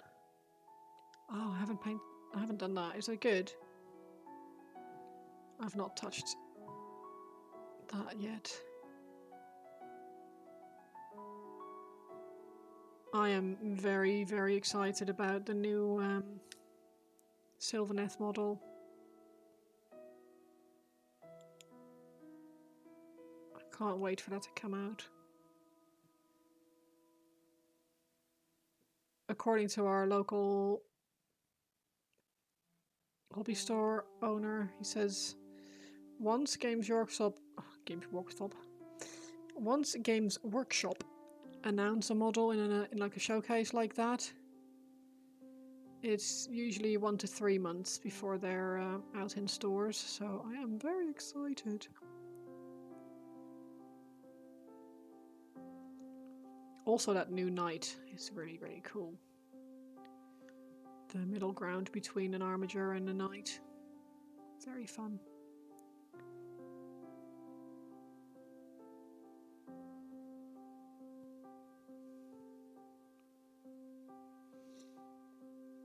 You got the painting minis? Nice. Dropped in work in progress. Ooh, have a little look-sees. I know, right? It's so pretty. Oh, that is rancid. I love it.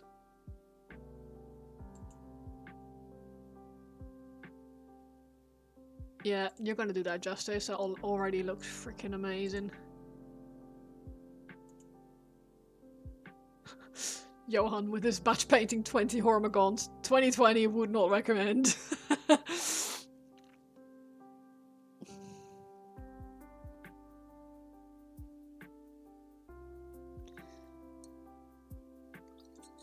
But yeah, I am very excited about that new knight. Not as excited as I am about the new Sylvaneth model. Rancid. Yeah, I know, right?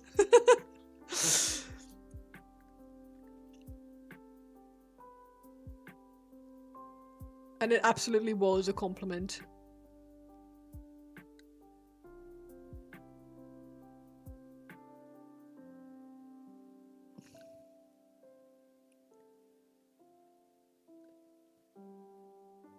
Your painting models is nothing special. I'm painting a Harlequin troop. Like, I don't have a full army. I don't play, so I can just paint whatever models I think look cool.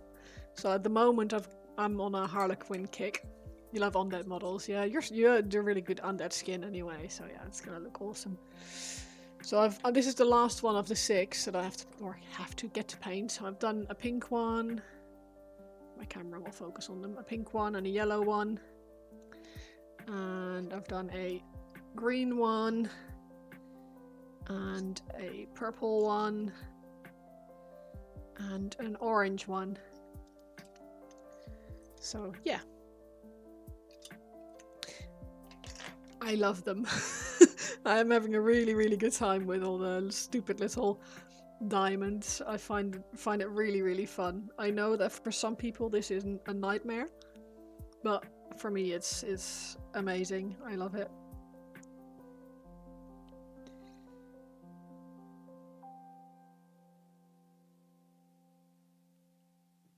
And I am pretty sure that I will most definitely paint more Harlequins in the future. Even if I don't have a full army of them, I will. I know I enjoy painting them, so I'll come back to this. This is going to be. I really want to do the Death Jester at some point. That is a really cool model, and yeah, I could see myself painting that. That'd be really fun.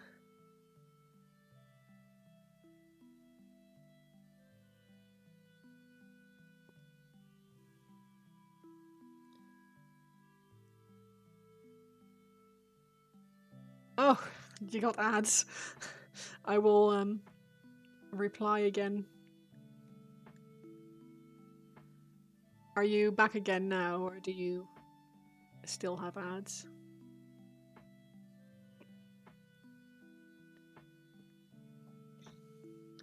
Ooh, you're calling it publicity. That's cool.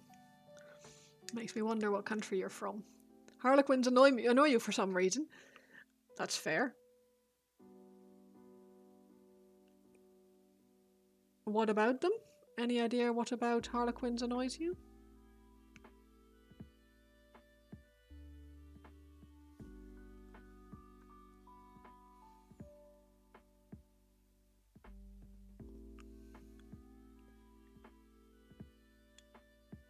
I mean, you told me about their lovely weapon, which makes them just disgusting people. That, like, nasty scrambler gun thing. It's a lore thing. Yeah, oh no, that's fair. They are just not very nice people.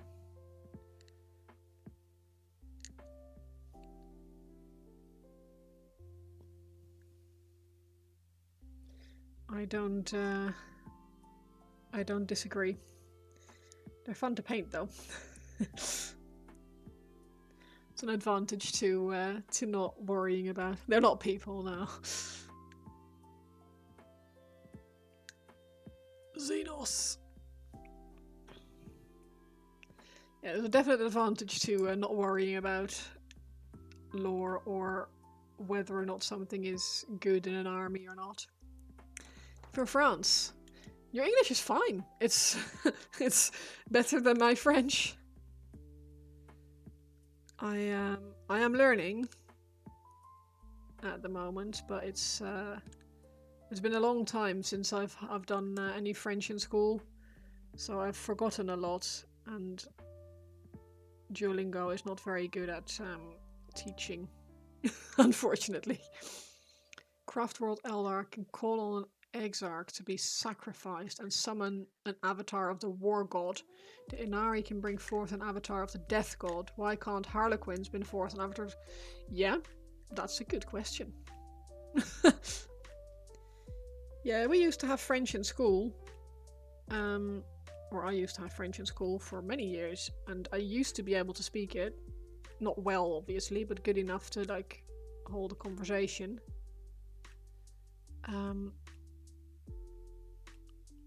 But like I said, I've forgotten a lot, and it's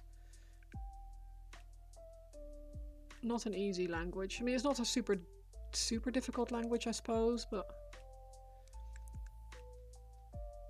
there's no model. Yeah, love Harlequin Avatar. That'd be cool. Accent isn't the most difficult. Grammar maybe is really hard. Yeah, I suppose. You can have a broken conversation in German. I can understand a lot of German. I don't really speak it. My problem with German is that I've always wanted to speak it properly, like with the correct what's it called? Is it conjugations? I can't remember what the word is. Where you're yeah, anyway.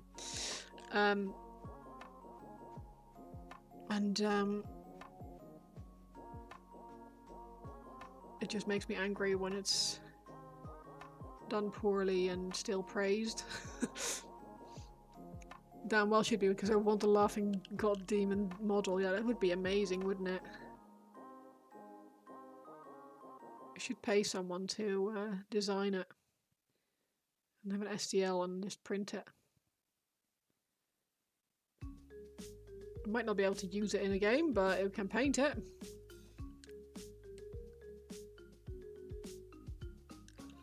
In France, you have the same thing with Spanish and Italian. It's a language near French. Yeah, true. Plot twist: the laughing god is just a Necron, the deceiver.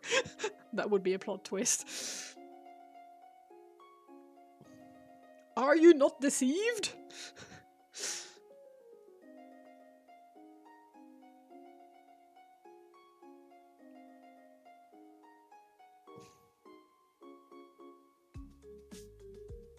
Yeah.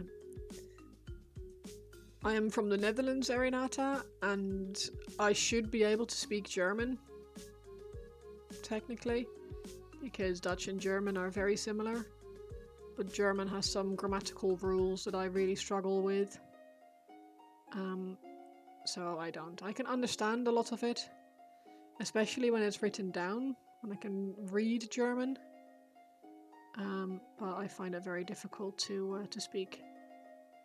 Because I am a sucker for correct language and grammar and stuff like that.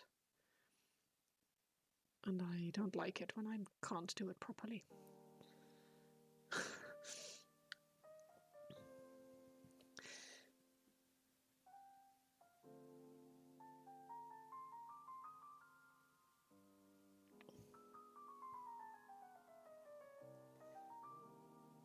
Glad you didn't learn Russian.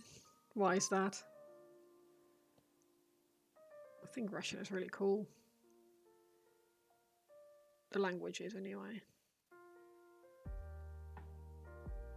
I don't speak it, but my mother-in-law, when I was like 16 or so, she went to university and she was like profession of the Russian literature or something like that, something crazy. She was very important in the Russian language in Europe. It's a shame that I didn't like her as a person at all. Netherlands, that's wonderful. You were in Amsterdam one time. Oh, nice. Yeah, I do like the Netherlands. I moved to England about 11 years ago now. I think the Netherlands is a good country. I wish we were a little bit more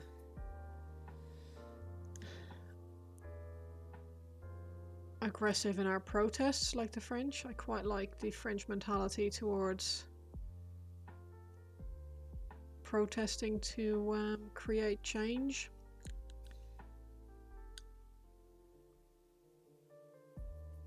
I think the Dutch are maybe a little bit too complacent, too willing to let things happen. We love to complain, but we don't actually do anything about it most of the time.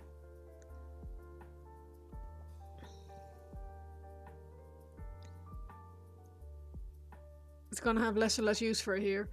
I mean, don't necessarily need to have use for it, surely.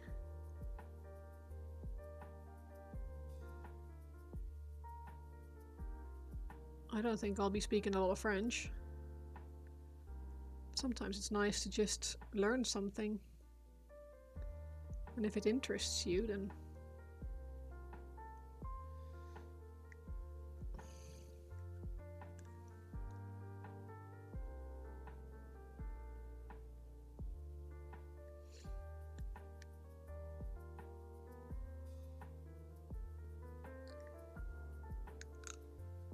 You're always impressed by the mastery of the English language in your country.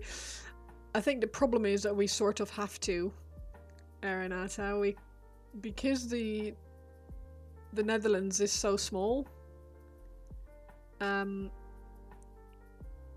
so few countries in the world speak Dutch, we have to learn a different language to be able to communicate when we move out of or when we leave the country for whatever reason. Like, we wouldn't be able to go on holiday without Google Translate otherwise, to most countries. So yeah, it's one of those things. I think if more countries spoke Dutch, we probably wouldn't speak English as well as we do. Expansion curriculum, really? If we would stop complaining and do something about it, things may change, and then in the long run we have nothing to complain about. I know, right? We are very, very good at complaining as Dutchies. Which is fair, the English are very good at it too. It's not a pastime that is strictly Dutch. But I do love the how the French rebelled when they tried to change the pension age. And then they didn't. Learned a small amount of Lithuanian. Huh.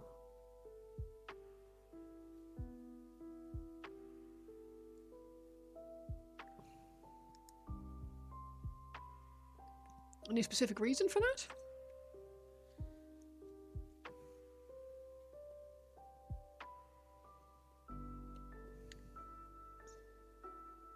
Everybody says thanks to cinema and television. Oh yeah. I mean, when I was growing up in the Netherlands, or I grew up in the Netherlands rather, we didn't really have dubbed TV. All our cartoons and everything had subtitles.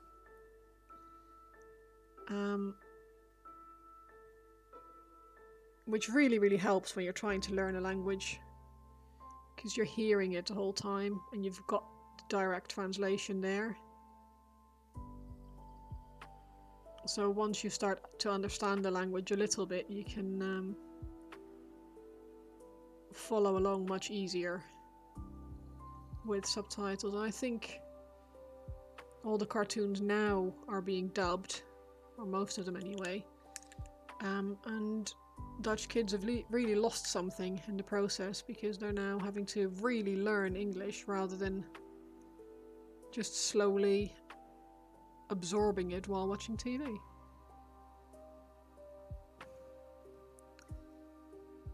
There were several Lithuanians who learned enough to be polite in their mother tongue. They learned our language at least. I can do is say good morning. Yeah, exactly. I agree. I agree. I mean, most people can't even pronounce my name, so it's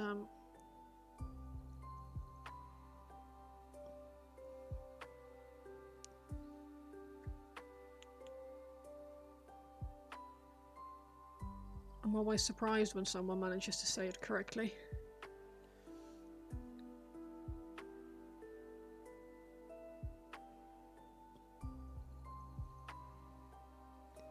In France, we have an important culture of cinema and dubbing, so we can't process.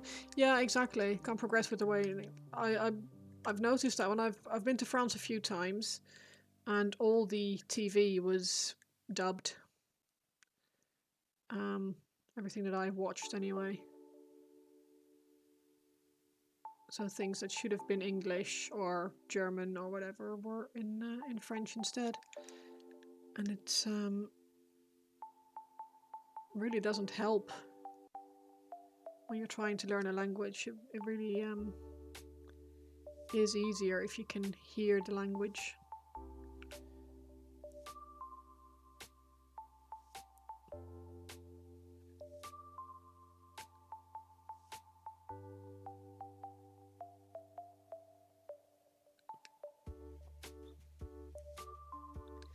Yeah, I used to be able to read French, or at least, well, nothing too like difficult or anything like that. I read Le Petit Prince in French back in school, and think there was another one. Can't think of it now.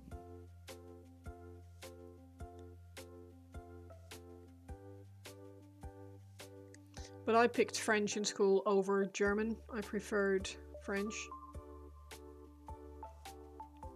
And most of my people in my year, they all picked German because they said it was easier. I don't think it's easier. I think French is easier because you don't have the weird die, der, die, das, den, das problems that German has. Don't know if it was, do you trace forms on closes of Harlequins? No, I started to. I started with, on the first one, I went with the whole like creating like a diamond grid and then painting that in. But I actually found that it doesn't really work that well. So I now just paint on a diamond and paint on another diamond. So instead I just do like this. Oh, thank you for the follow. I just make a diamond and I make another diamond and another diamond and then I connect the corners and I make another diamond. I find that easier now. Your favorite word is mushroom or champignon. Yeah, it's a good word. Yeah, like chains, exactly. I like owl in French. Chouette. I think it's cute. It's one of the few Duolingo words that actually makes me happy. Latvian is pain with so many yeah. I think Latvian and Finnish is another one of those that is absolutely horrible to learn, apparently. I think I've heard that Finnish is one of the most difficult languages in the world to learn. Along with Chinese. Which I'm assuming they mean Mandarin. I don't know if they mean Mandarin or Cantonese, but...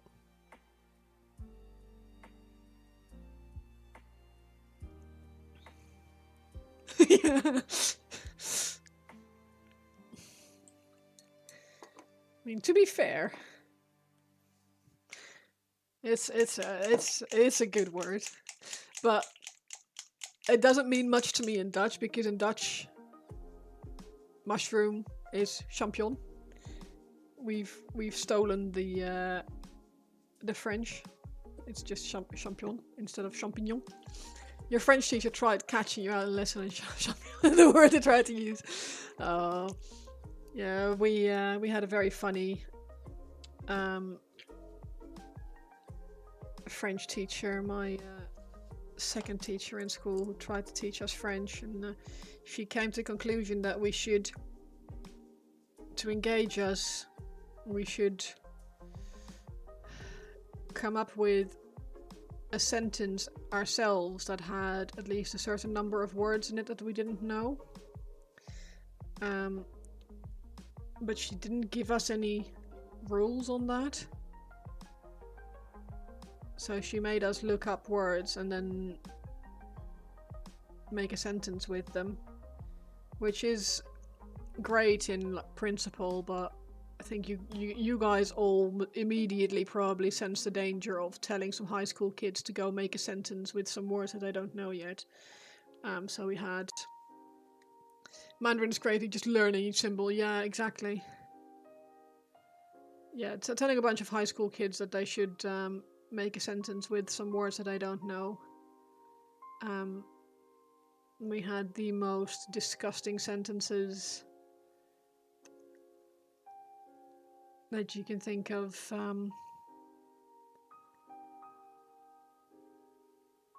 Written down very quickly.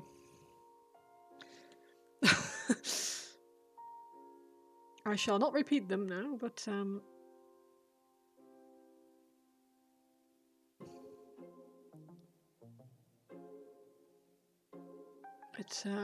it was a mistake.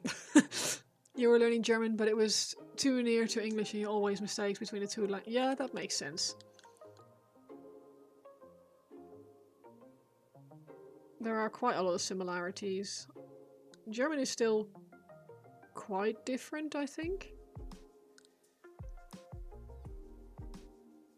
But yeah, I think never try to learn two languages at the same time.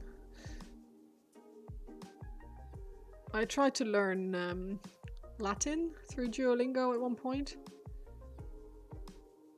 but because I wasn't immediately good at it, as it were, which is the kind of thing that happens when you're learning a language, I did not like it. I dropped it, and instead I did French. I got a lot of questions of why are you trying to learn Latin? Well, it's useful for like if you want to learn or understand what writers are using for like spells and stuff like that. It's always nice to understand Latin, but you read German better than speaking, but some sentences translate themselves. Yeah, they really do.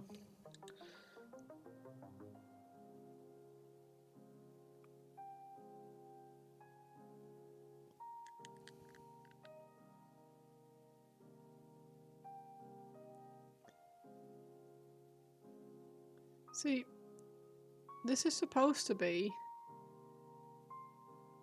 a red fluo paint, and it is definitely coming out pinkish. Like, how am I supposed to make fluorescent red if it's coming out as pink every time?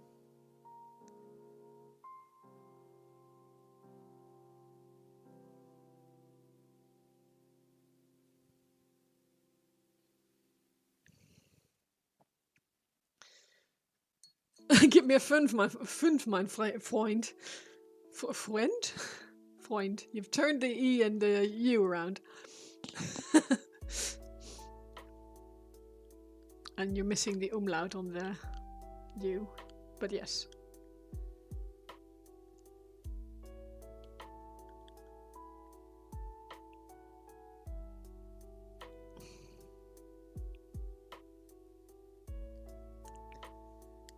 And actually also the F should be capitalized because it's a noun. Shut up, bitch.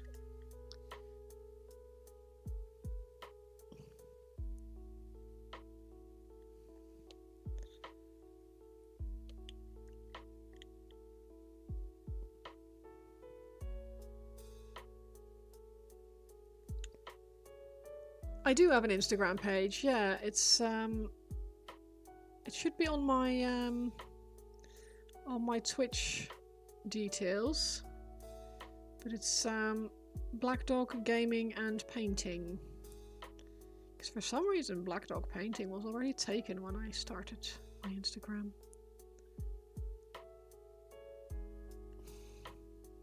Welcome back, Dagamat. You can't spell in 3 languages. No, you're not supposed to. One of our friends speaks about 9 languages, I think, because of what he does. He works for breweries with their he works on their like machinery and like bottling stuff like that.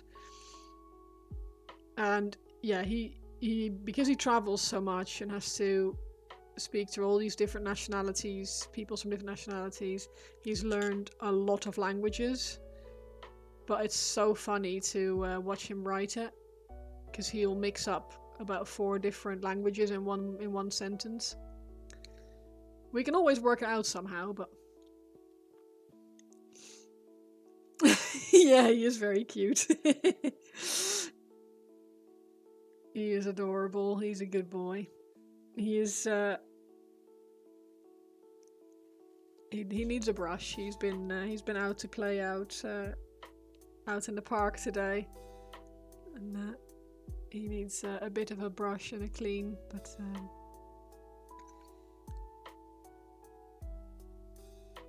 That is the black dog.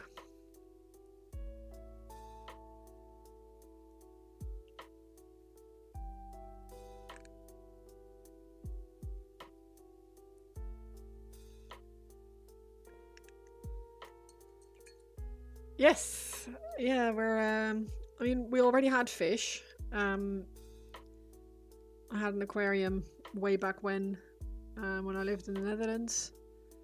And I gave all my fish and the aquarium to my local fish shop when I moved away. And then when I came here, Nivian already had an aquarium. And we've had a bunch of aquariums since. But I've a couple of weeks ago picked up a new aquascaping aquarium so I can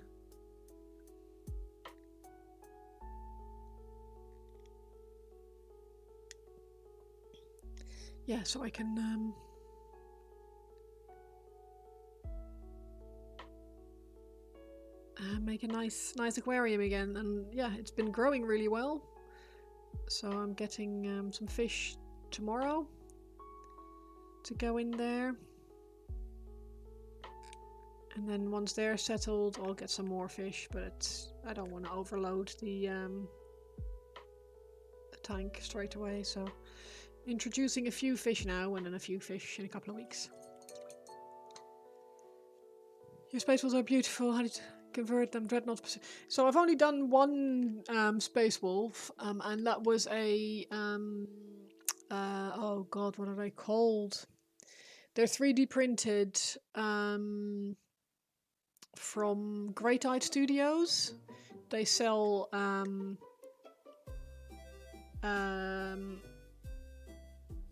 they sell 3D print STLs. I think they also sell the actual printed bits for a lot of different things. So they do like conversion packs for, I think, for Blood Angels and Space Wolves, and they've done a lot of different things. Looks really, really cool.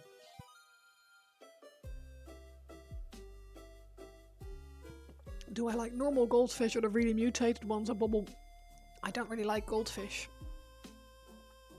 I like tropical fish.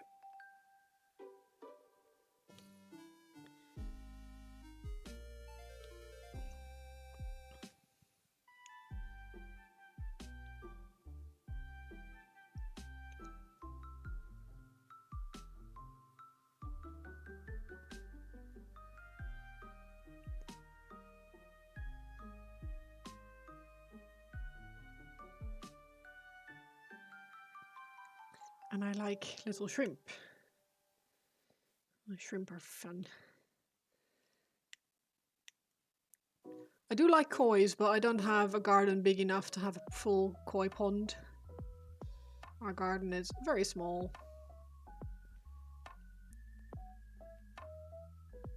And if I did make a pond, it would take over the entire garden, so I am thinking about making a small pond. But more, not for fish, but more for like frogs and stuff, wildlife, rather than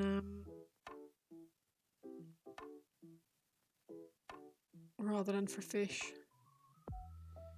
Because that way you don't have to have it filtered either. You can just use plants and stuff as natural filtration. Lady Olinda's really good. Oh, thank you. I really liked her. She was really fun to paint. She was a good time. I should do another one at some point. It's quite often that I have a model that I really like and I'm kind of thinking like, oh, I should paint another one of those. That was fun. But there are so many models that I still haven't painted yet that I really like. A G paddling pool, yeah, that's the problem. Like, he will go in there. Managed to make those quilted parts look 3D. Well, that is kind of the goal. I want them to look like they are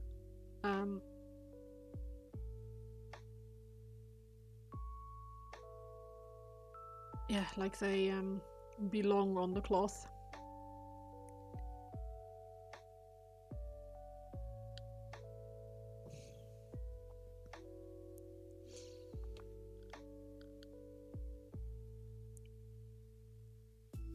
But yeah, that's kind of why I would have to put the pond in the front garden bin rather than in the back garden. Because if I put it in the back garden, I would never be able to let the dog out without him on the lead, and I really like being able to let him go in the garden for a quick pee before bed. But he loves to swim too much. He would go in.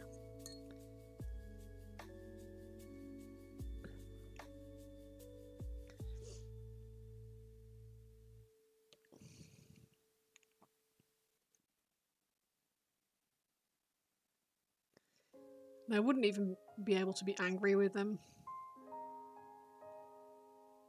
Like, and how can you be angry with a toddler who's just having a good time?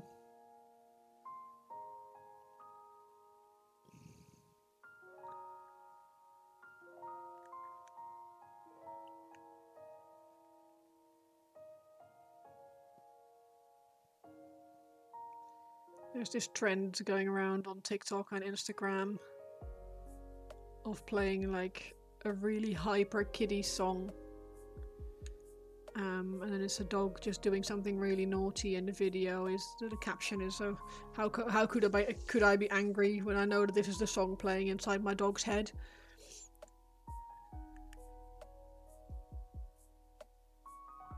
Which is true.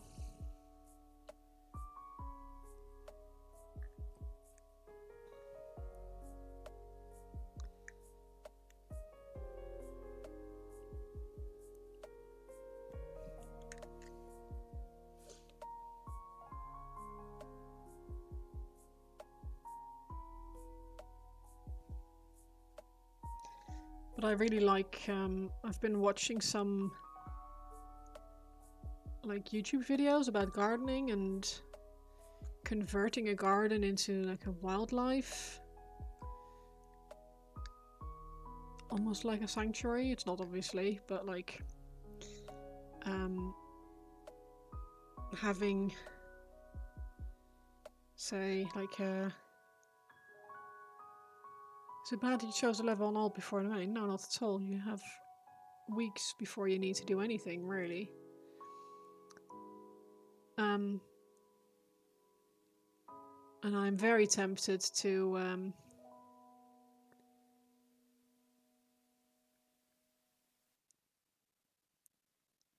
change our front garden to make a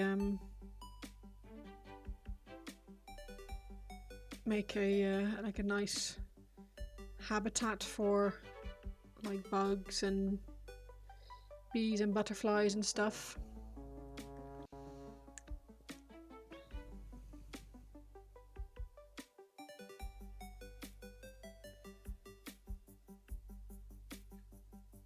I know that my neighbor will have an absolute meltdown now if I turn my my garden into like a cottage garden. She's the kind of person with a manicured front garden, and she will literally she's already cut her grass 2 weeks ago. Like, lady, it's February.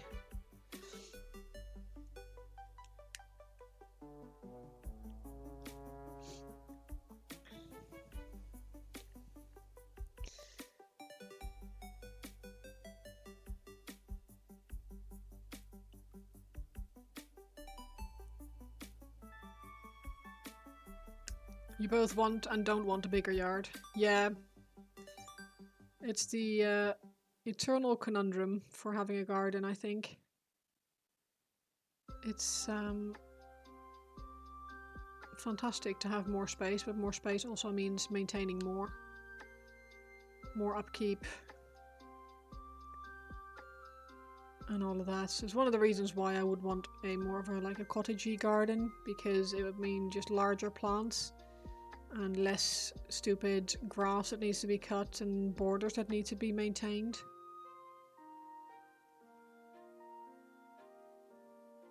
I love greenery, but I'm not big on gardening. I love it when things are green. You're off now, thanks for the chat. No worries, thank you very much for the follow and have a lovely rest of your day.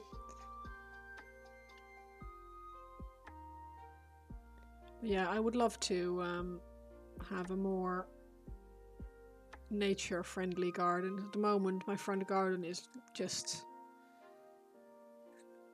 grass with a hedge. And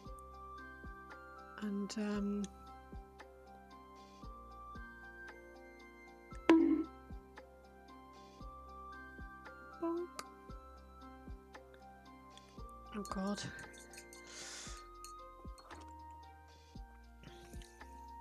I'm not a shrink. Thank you.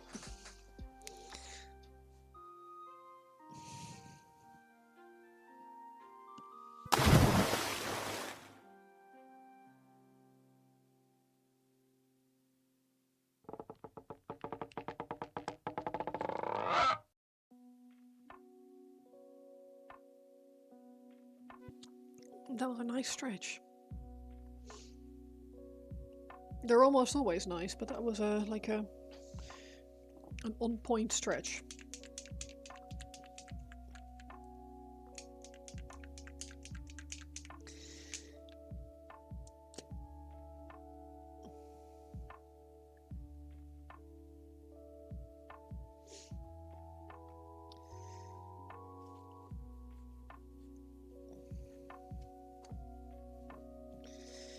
See what I can do, because this is just it's looking too flat for me at the moment. Like, I'll show you with the light on it better. This is not vibrant enough for me. Not when I've got the rest of them over there, so I need to do something with it. So I'm going to see if I can spice up the red a little bit.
Without turning it to orange.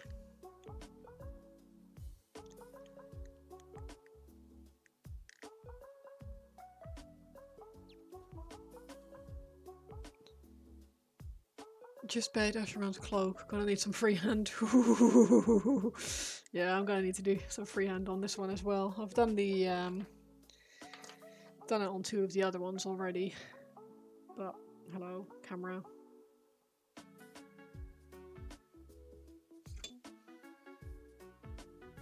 There we go. Speaking of, I need to keep him here for a second and I'll update his blue.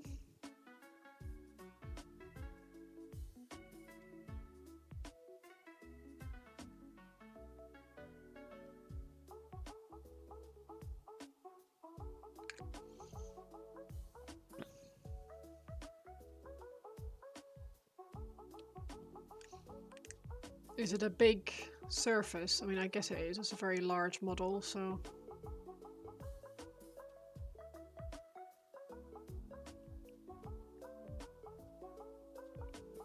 Good progress on your tiny tanks. Nice.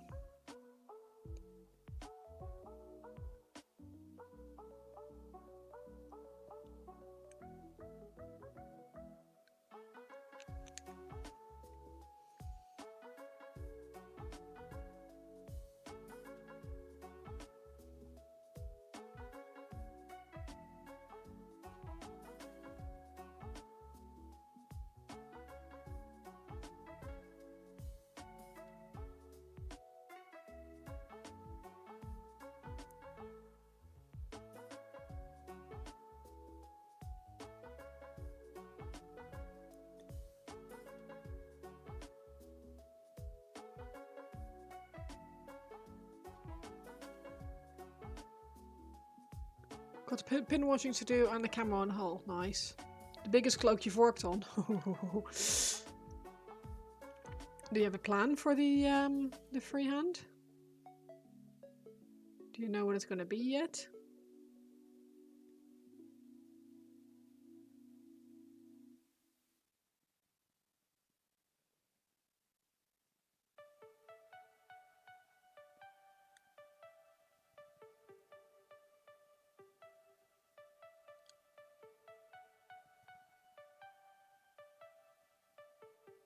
Or is that a plan for another day?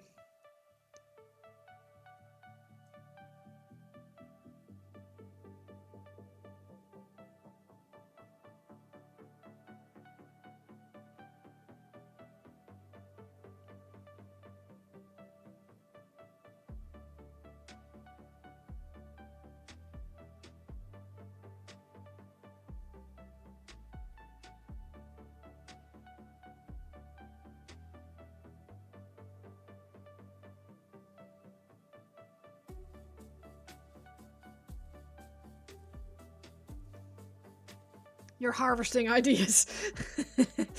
From where?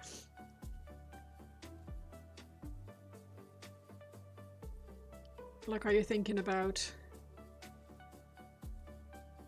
like a painting or something, or like doing... I'm saying like a lot today.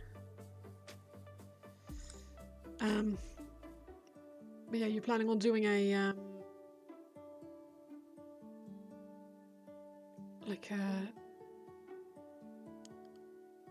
like a scene of some sort, or is it going to be text or symbols or...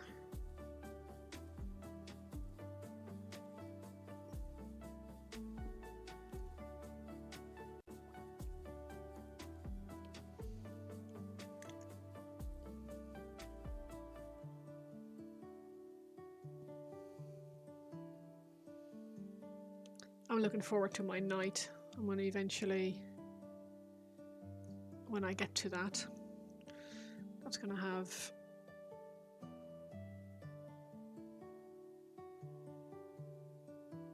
like probably like a banner bearer or something stupid on it.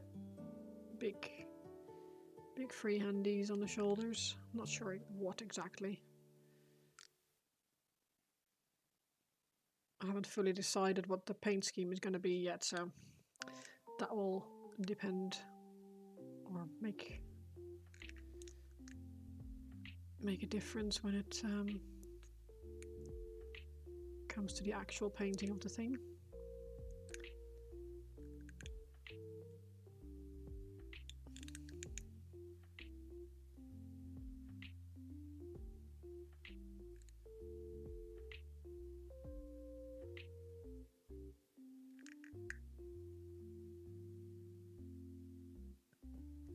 Be lurking for a bit while preparing and eating dinner. Nice, enjoy. Can't play tomorrow about the imposter syndrome. So, to play tomorrow about imposter syndrome. Oh, that's all. Sounds awesome. I haven't been to a theatre in a long time. A very, very long time. Let's grab some of this, because maybe this red will do what I need it to do. I think it might, actually.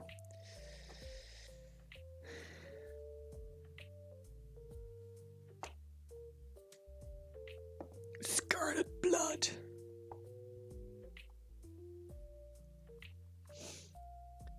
Your English friend wants to drag you to Panto.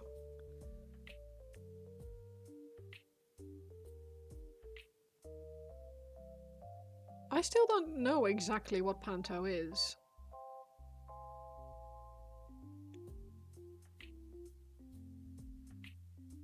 See, to me, the immediate thing that comes to mind is pantomime. So mimes. And I know that's not it. And I know there's like the Christmas panto. But what that is exactly... Theatrical satire. Okay.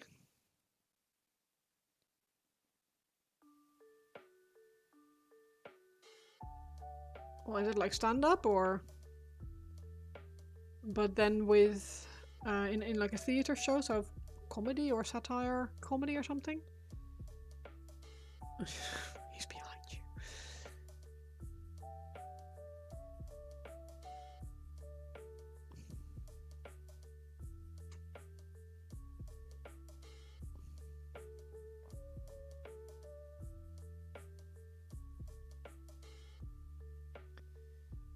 There's a whole genre of theater that I feel hasn't really traveled outside of the Netherlands. It's called cabaret, or cabaret in Dutch, which is a French word. Cabaret, obviously. But it's like stand-up, but it's usually meant for. There's usually music in it, and it's meant for like. Oh, what's the word for it?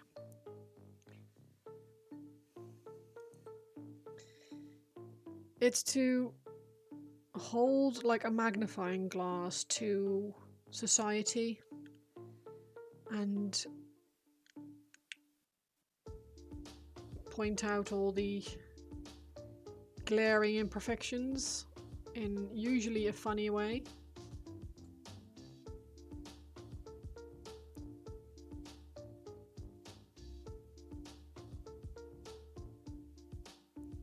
But there's almost always music in it, like songs that are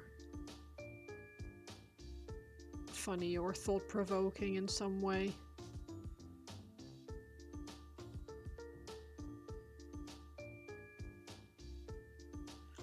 So it's not exactly a stand-up comedy show. Strix 9. Oh, thank you. I appreciate that. We are getting there. It is very slow. Panto is very similar. Okay, cool. Well, then you should go, because that sounds awesome.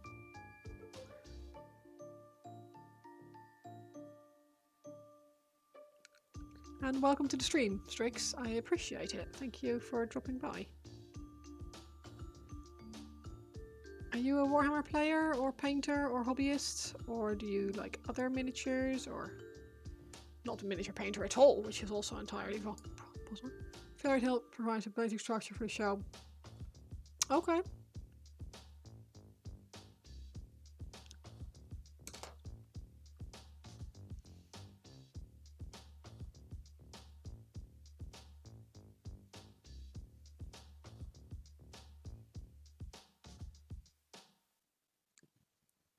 You're a collector of grey shame. You have boxes.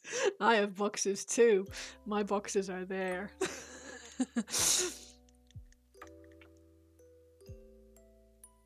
Oh no, he isn't.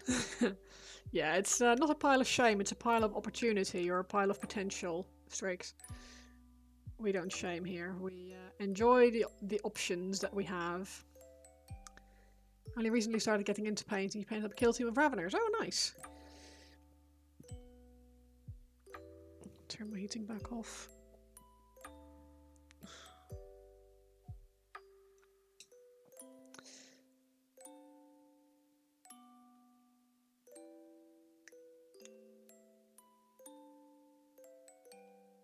I think kill team and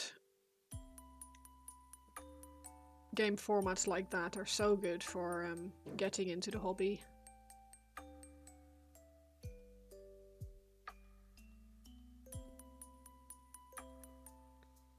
Now putting together some gene sealers. They will steal people's pants. Nice.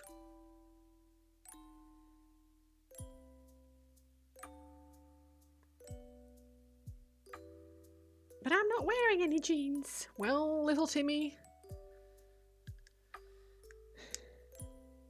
You're now in for a fate worse than your purest nightmares.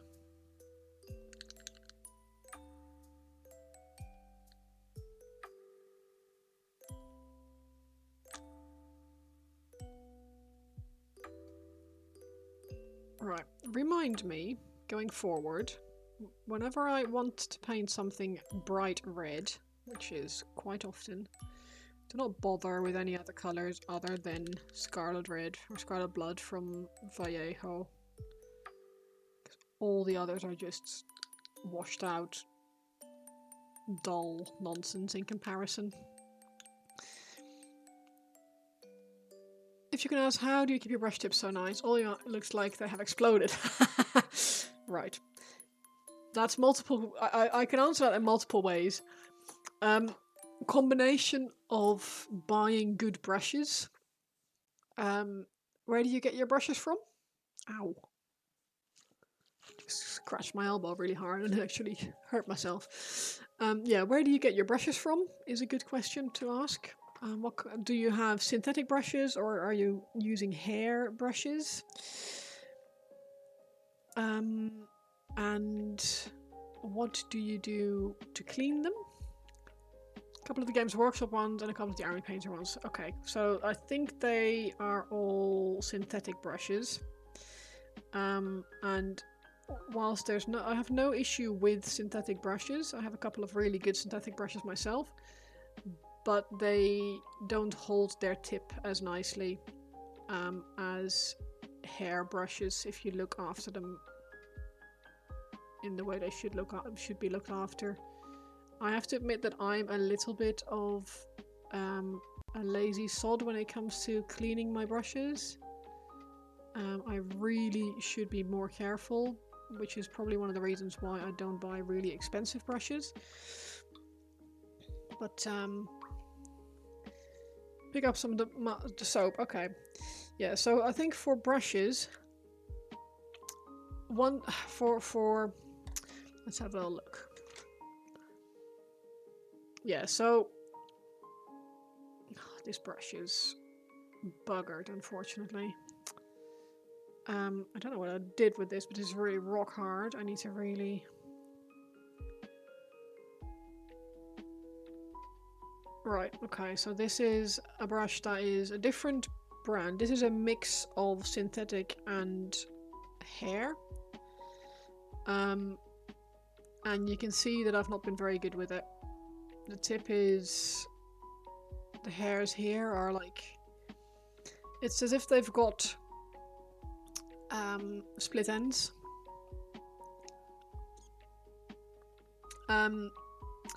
You can sometimes revive brushes where the tips have gone manky, like for this one, for example. This tip I should be able to fix, even if it's a bit buggered. Da Vinci and Winsor & Newton brushes are great.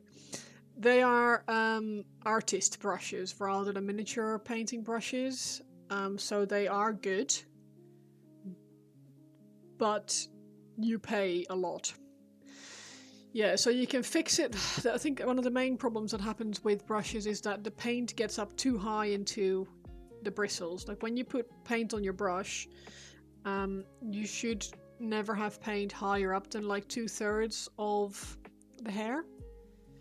Because the moment it gets too deep in here, it gets into the ferrule and it will dry in there, and then you get the splaying at the end.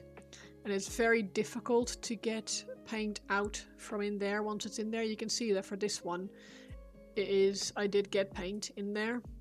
Some of the brushes, some of the hairs are a little bit dark at the start here at the base.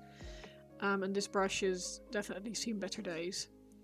I can also see that this, excuse me, the synthetic hairs in this have started to like curve. Don't know if you can see it, but at the end the tips are curvy. Cost isn't really an issue for brushes. If you get good brushes, you'd like to know how to maintain them. Best you can figure out is to swirl the brush on a master soap and keep a little bit in it, and let it dry on the side or upside down. No idea how to dry it upside down. So upside down, you can buy like brush holders which you mount on the wall and you just squish your brush into like rubber. But on their sides, absolutely fine. The main thing is when you clean your brush, clean it with like lukewarm water, roll it around in your hand towards like, or through a crease. because if you roll it like this way, it automatically reforms that tip. Not all brush soap is created equal. Sometimes you need a bit of brush restore. I've got this stuff which sometimes helps. I think it's yeah. This supposedly puts the brushes back into shape. If I might make a suggestion, I don't know where do you live, Strix? Are you in the UK or are you? No, I tend to use brush soap or paint purger. Like I know that Artis Opus they sell in the US in Portland. You can probably get Artis Opus brushes. They are good and consistent. I've heard some mixed stories about the Winsor & Newton brushes. Like some people they swear by them, and some people have had a bad batch or something and they don't. Yeah, so I've got the dry brushes from Artis Opus. They are not cheap, but they are very good. I don't know why this one doesn't go in there fully now. It comes with brush soap and with a little moisture pad, so you can just the upkeep. Yeah, it's nice. It's nice stuff. The other brushes on my partner's desk, I think he borrowed it. Yeah, the puck is one of these. It's part that goes in the moisture pad. It's just a little sponge, but that's for dry brushing specifically. It's not for cleaning or maintaining or anything like that. You can also just use shampoo. If you use hair brushes, shampoo is also a good way to clean your brushes. You can buy brush conditioner as well, which you leave in on your brush. But yeah, it's the most important thing is reshaping your brush after you've cleaned it. So never leave your brush in a cup upside down, because you'll destroy it.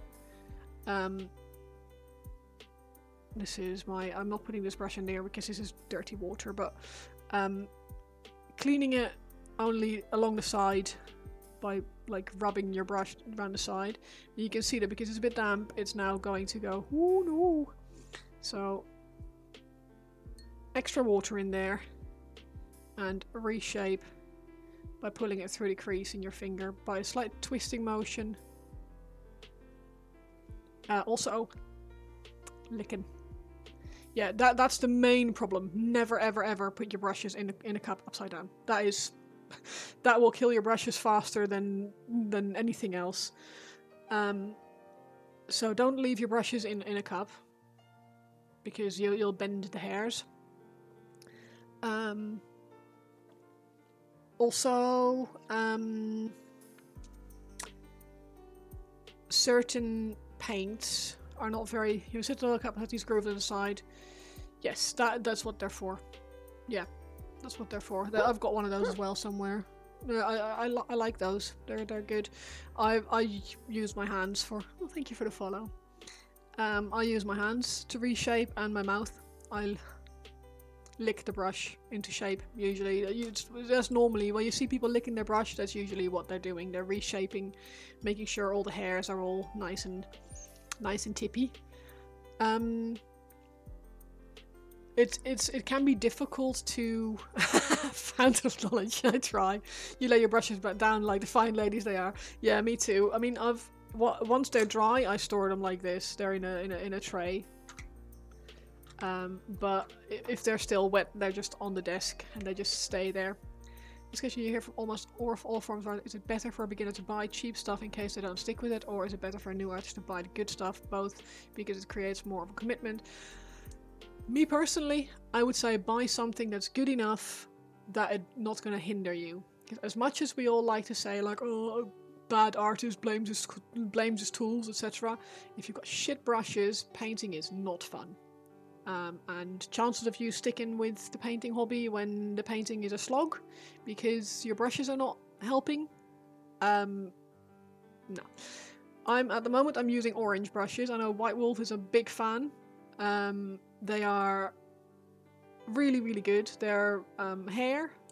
They are £38 for 5 of them, different sizes. I will keep buying these. This is my first set. I've been using them for a few months now. And they still have perfect tips. They are a UK brand. They're based in Kent, I believe, which is about an hour's drive from here. I don't know if they ship internationally, but same for Rosemary & Co. I don't think they ship internationally. They are the suppliers of Artis Opus base materials, so you can buy Artis Opus and still get really, really good brushes.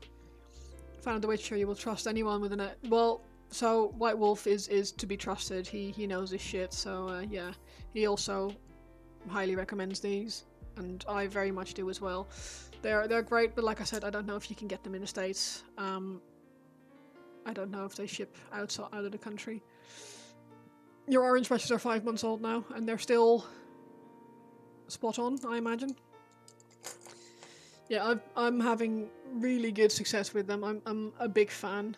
But yeah, I think from a brush perspective, Artis Opus is very good. I'm a fan, but you do pay for the brand. Like, they're expensive brushes for what they are.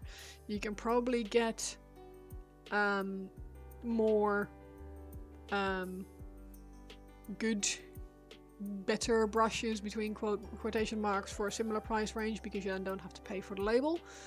But I find there is consistency in Artis Opus brushes that are quite good.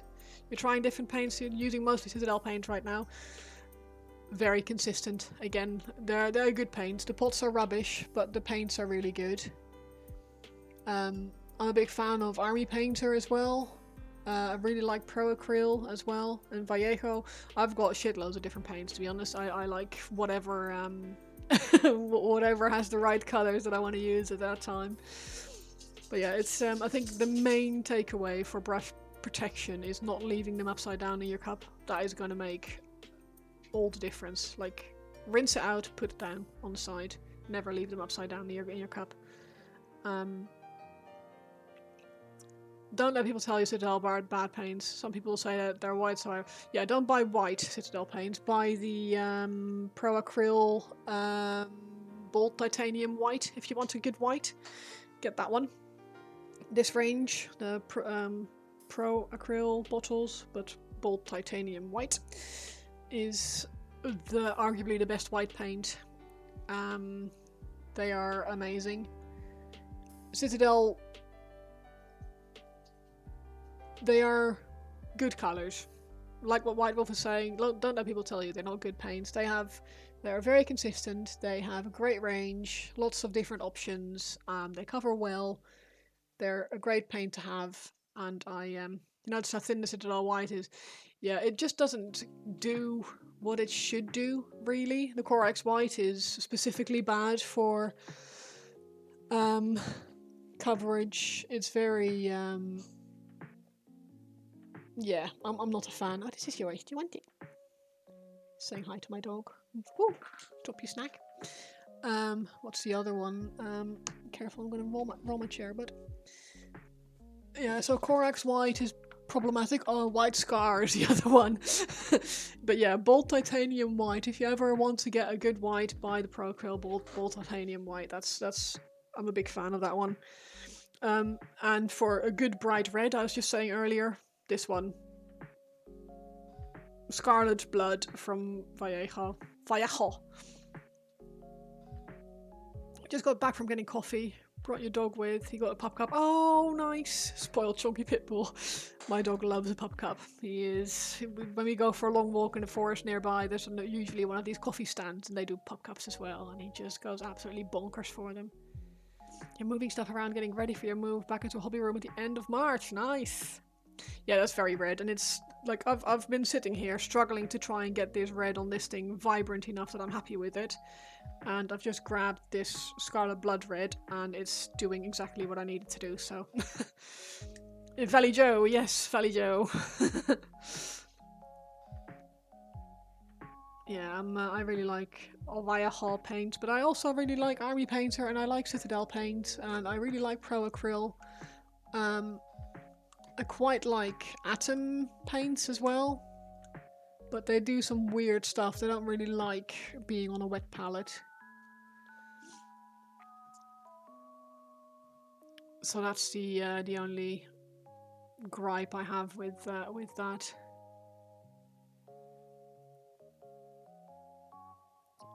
Are there specific colors from each you like? Well, specifically this red from Vallejo and the white from Pro Acryl. Also, from Citadel, there's two colors I'm a big fan of. Avalanche Sunset is one of my favorite yellows out there. It's a bit mustardy, but there's just something about this paint that just perfect. And Corvus Black, which is a really dark grey. They're both Citadel paints. What do I really like? I really like the Impish Rouge Pinkish, I suppose, from War Paints, from oh god, the word's just fallen out of my head. Army Painter, thank you. I have a lot of paints. I have a lot of paints. Oh, also, I really like best blue that I've been able to find so far. Like the very best blue.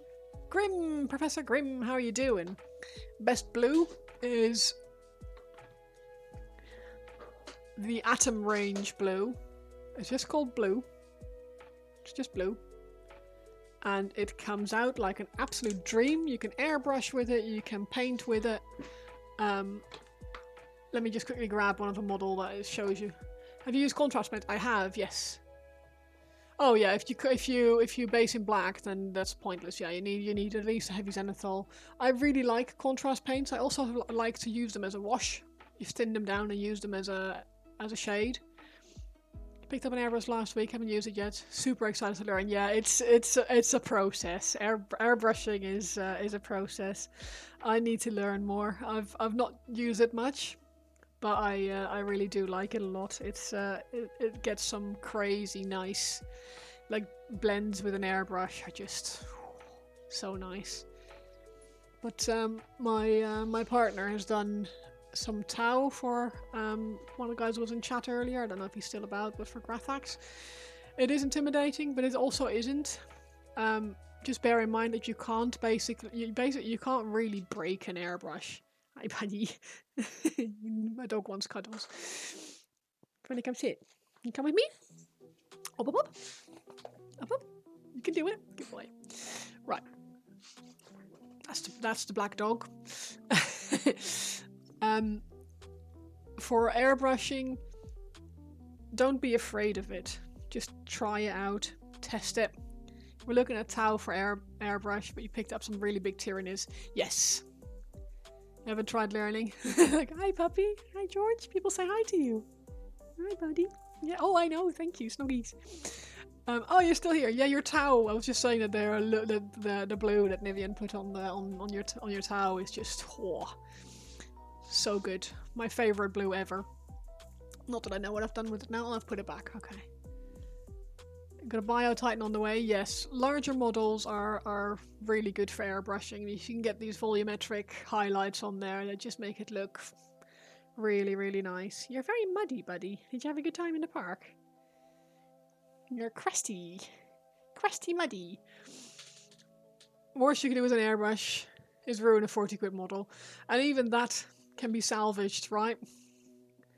You can clean things off and you can go over it again.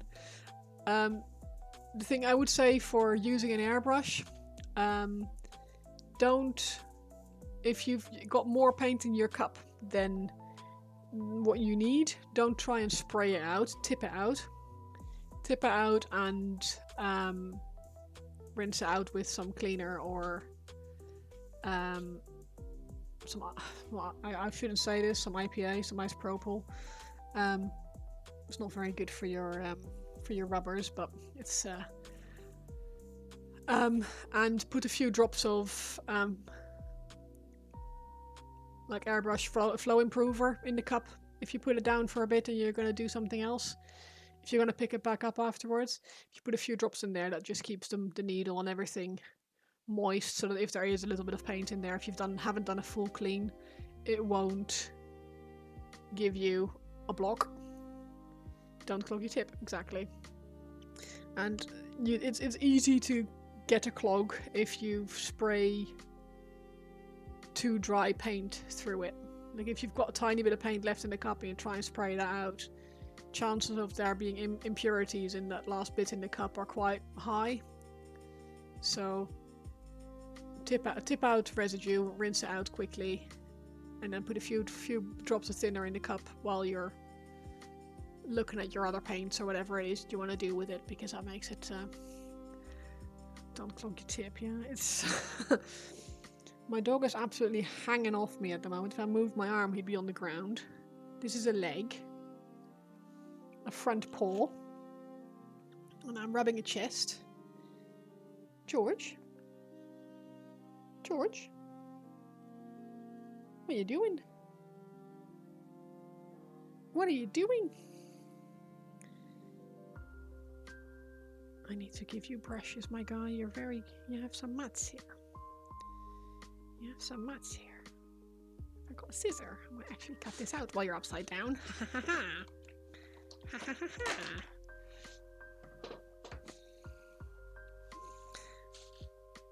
No, you can't paint. He demands the attention. I know.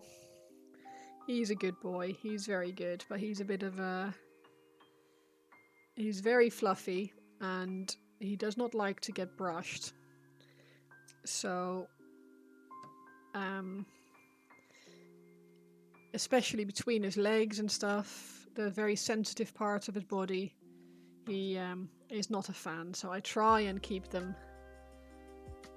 brushed out, but I don't want it to be a horrible experience for him. So if I find a little mat, I'd rather cut it out than worry about him looking absolutely perfect.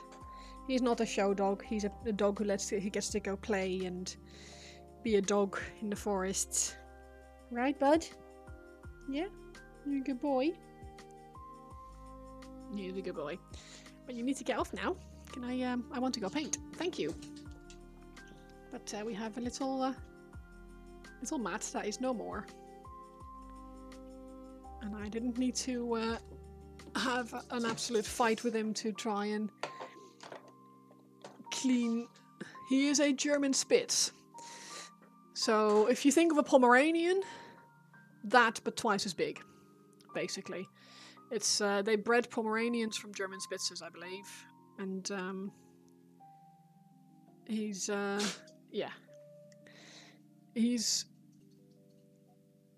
size-wise, he's between a Eurasier and a Pom.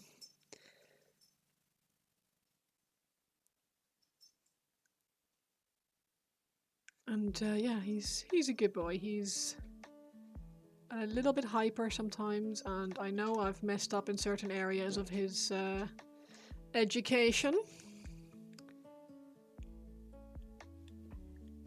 Like he barks when people come in. And it's a bit of a problem when I take him to work with me, because my boss doesn't like it when he barks at people that come in. But German Spitz, so between a small and medium-sized dog, that's it.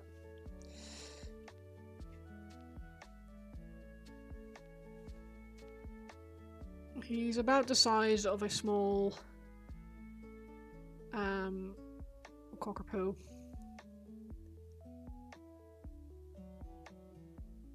Just a different breed, really. He stays with friends of mine sometimes when we have to go away for whatever reason. And they have 2 dogs. And they're also ridiculous. The dog name is Whiskey. He's an American Pit Bull mix. 98 pounds a chonk, and yeah. Yeah, George is 9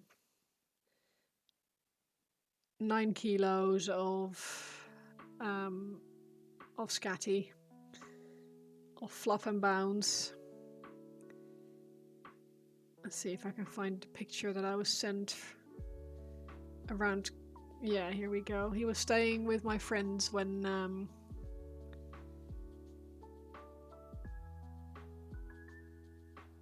we went away in January. And that's a cockapoo, that's a working spaniel, and that's George, my dog, so you can tell the sizes. He's a good boy. I love him to bits. Oh yes, the work in progress. Oh, that looks nice, Grim. God, those spikes are horrible. I mean, they're amazing, but they're like, they look. Miniature Pomeranian growing up, fluffy Q-tip, but when he got wet, yeah, exactly. There's nothing to them. I mean, he looks bigger than he is. He's only 9 kilos, but he's not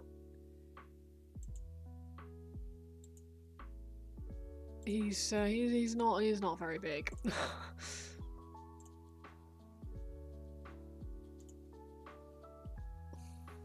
Pooh is a good name. It's an interesting word to shout in the park, though.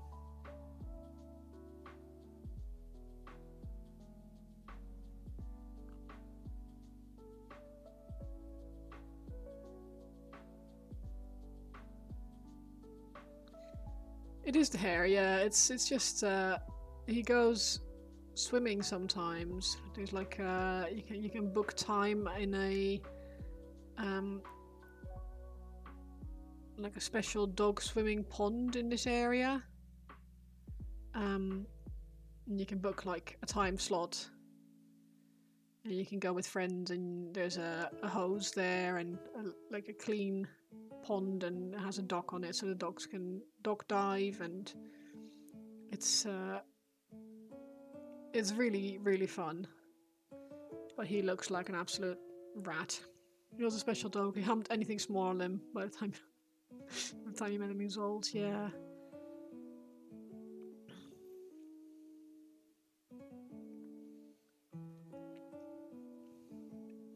He used to be very humpy, my dog, when he was younger. Just very fixated on anything that could be dominated. And just for his own peace of mind and to take the stress, like the outward focus off him a little bit, I had him done when he was just over a year old. And it's made a huge difference. He is a lot more chill, which you wouldn't really say if you met him, but he is a lot more chill. And he's well, also a lot less of a theft risk now, I suppose, because he can't stud. The werewolf is fun, but the second one you'll be doing down the line. Nice. Yeah, it looks crazy. Those spines look horrible. Looks very painful.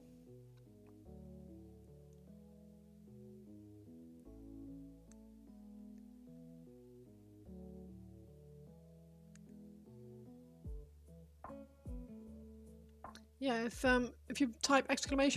Discord, we have a really nice Discord with some really lovely people in it. So if you want to join the Discord, by all means, you are very welcome.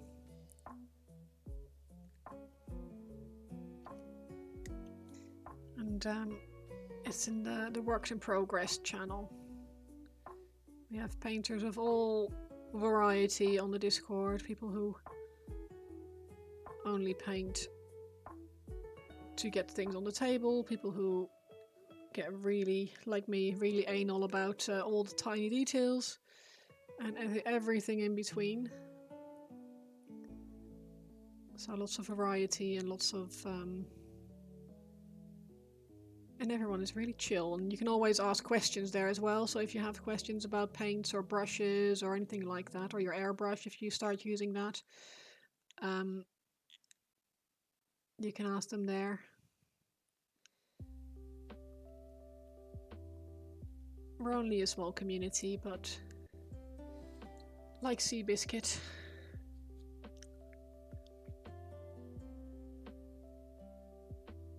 Though he be but small, he is fierce. Shakespeare, boys.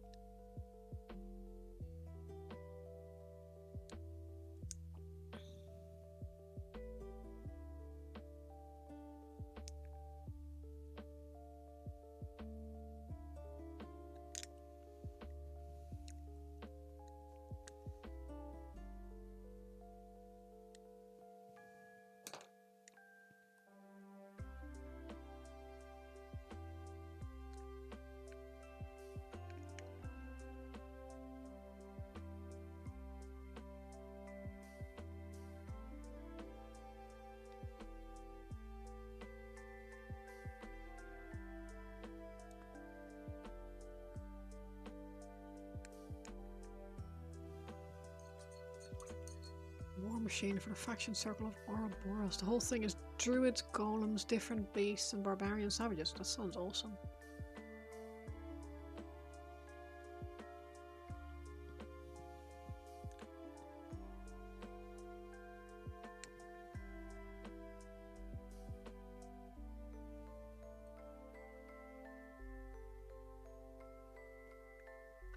See the War Machine box in your local game store. You didn't know werewolves were part of the game. Ooh.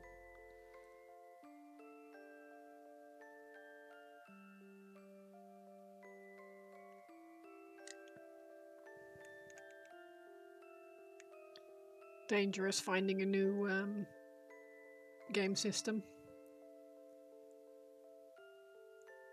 More plastic. If you like werewolves and other wares, look into Old Umbry. Is that another game system, Grim?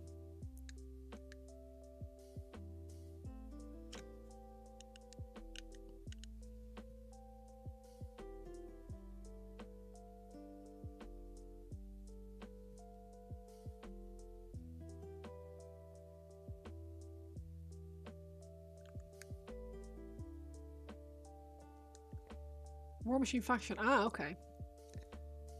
No worries, Pain. Thank you very much. Go game with the wife and friends. Have fun. Thank you for hanging out, as always. And see you soon, hopefully.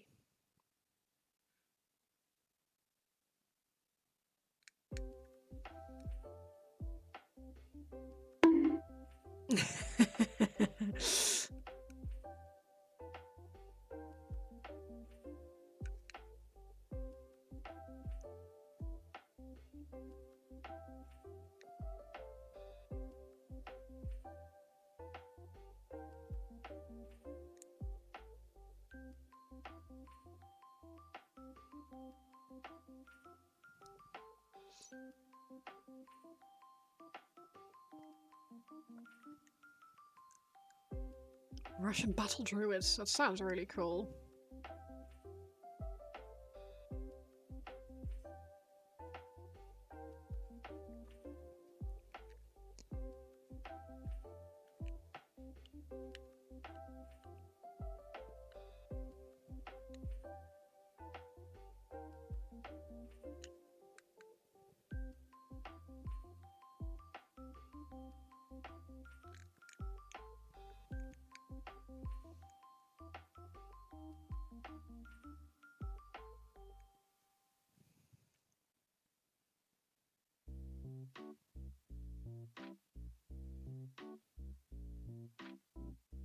Oh, balls.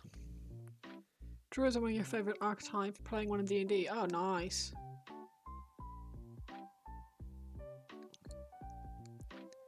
Yeah, if money was no object, like I'd be living in a hut in the forest somewhere, I think.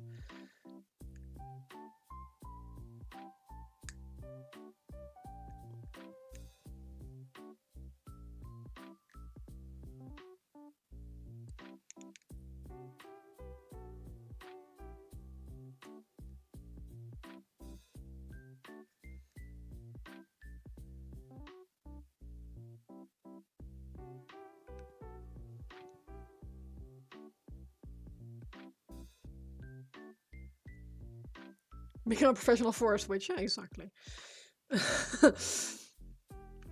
Now, if only I could get someone to pay me to do that.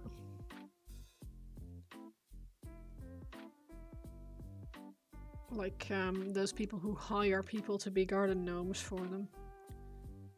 Absolutely bonkers. Right now, Circular Ouroboros are old minis that were made by Privateer Press. There are rumors that they'll get SCLs made. Ooh. Apparently so, yeah, Strix. I saw something, look, I don't know if this is one of those things that is just circulating online. Hey, listen! What? And, it's just like a joke, but I've heard that it's a thing.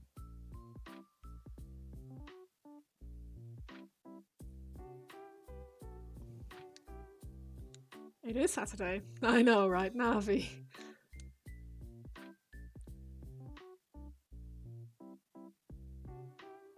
Everybody loves a Navi.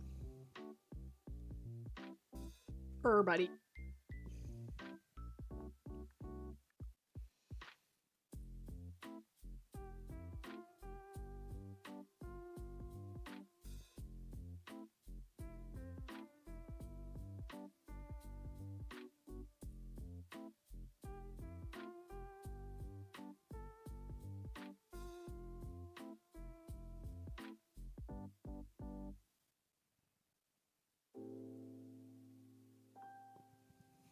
Now there's all the guys who put fairs in bottles. I'm not sure. Ooh. Yeah.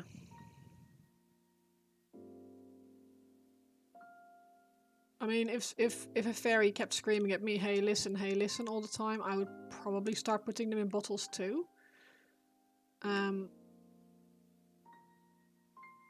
Just to, like, shut it up. No, that's not true, I wouldn't, but I would tell it to, go kindly put a sock in it.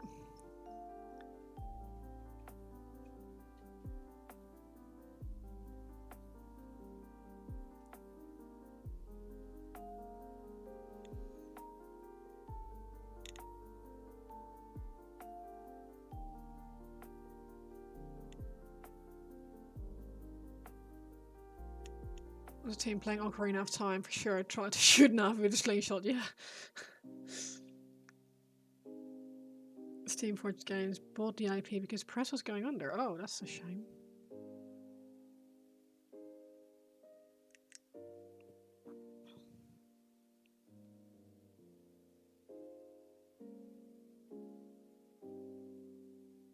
It always breaks my heart when companies go bust like that. Like, especially anything with like a creative license of some sort.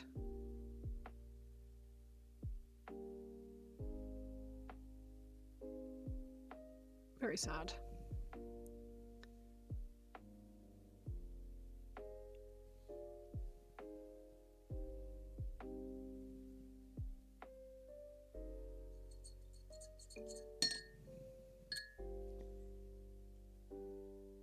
Hmm.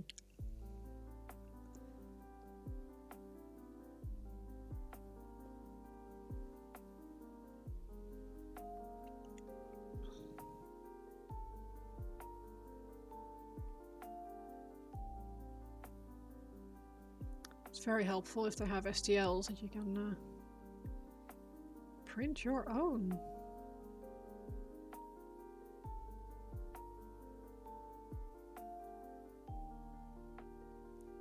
My mini factory is a godsend. You can get such awesome models on there.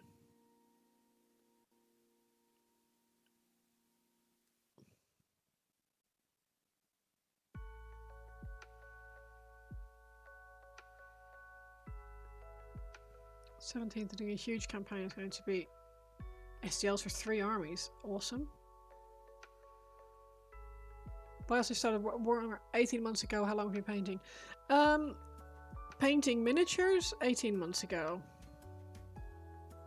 But I've been painting like on canvas and on paper for as long as I can remember, really. I had a very long hiatus where I didn't do anything. My mental health was not very good at the time, and I just didn't have the mental capacity to do much creative work.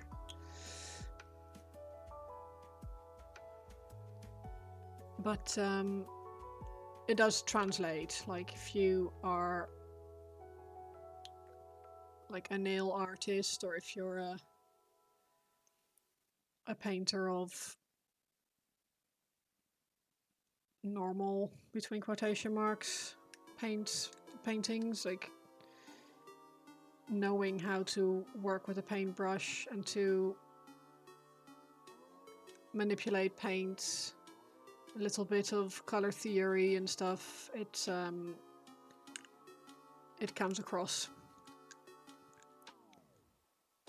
The manufacturer does campaign on their site. You can get all the STLs in one shot instead of in parts. Normally getting it in one shot lets you save money in the long run. Yes.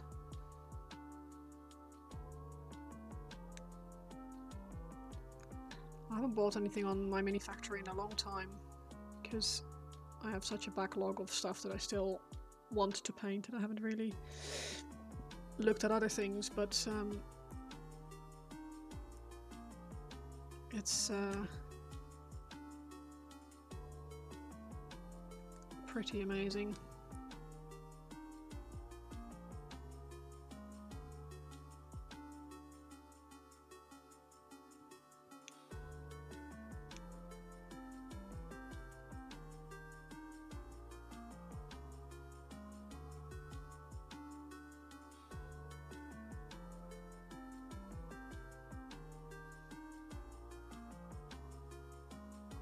All right.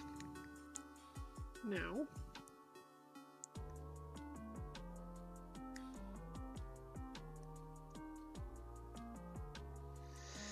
I think you have a 3D printer, but you haven't set it up since you moved into your new house a couple of months ago. Might be a good excuse to go to do it now. Right, so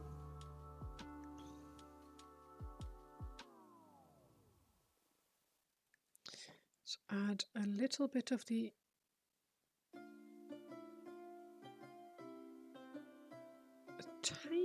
tiny highlight.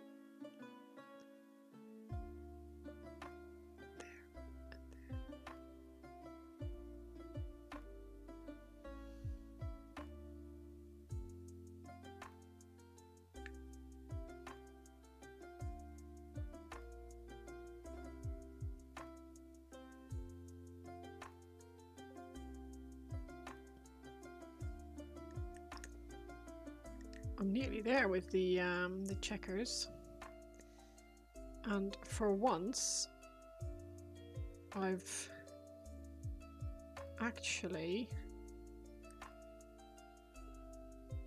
done the clever thing and painted all the checkers around all the areas in one go, instead of now having to go in and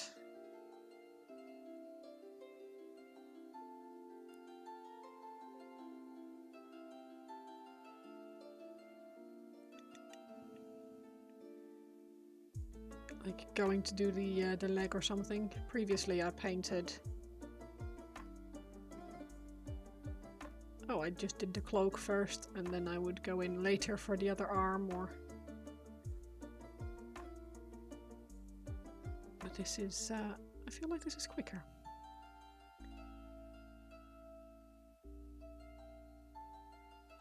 Ouch. Model for an army paint. My manufacturer have everything to make a crushable guard, full metal alchemist military, and go Thornfall Alliance, bigger than pigs. I do love how that sentence makes sense.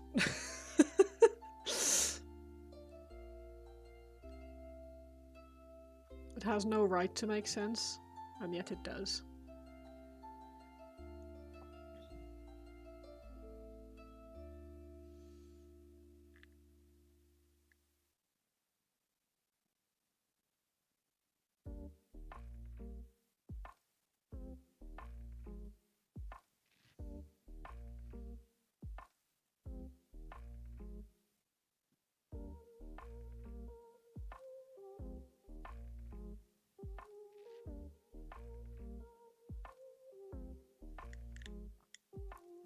There's one diamond here that needs a bit of TLC.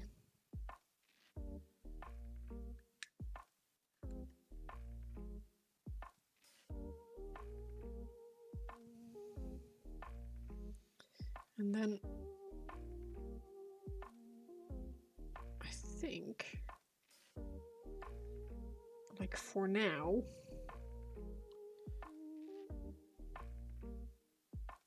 I am pretty pleased with how that's turned out.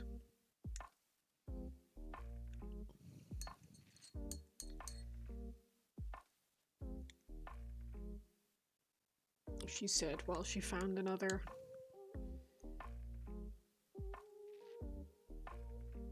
area that needs a touch up.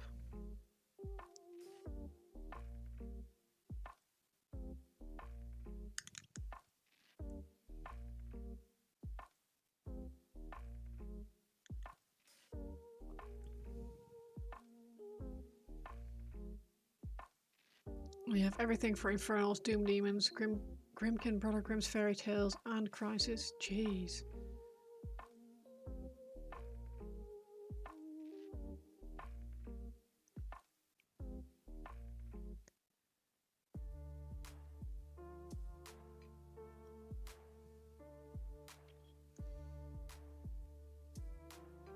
I found an army the other day that I absolutely love, and it's basically just mice.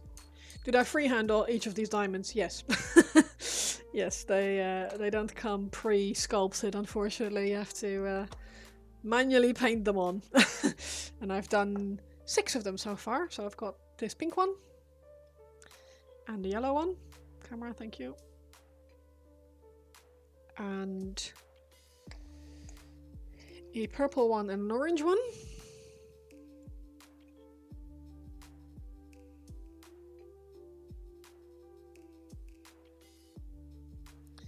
And a green one.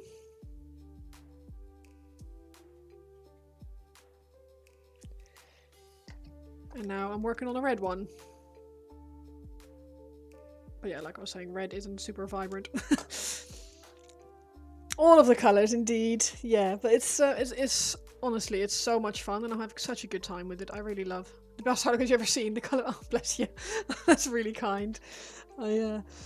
I've seen better, but I'm really happy with how they're coming out. I love the colours. I find it incredibly fun and therapeutic to paint really, really silly, bright colours.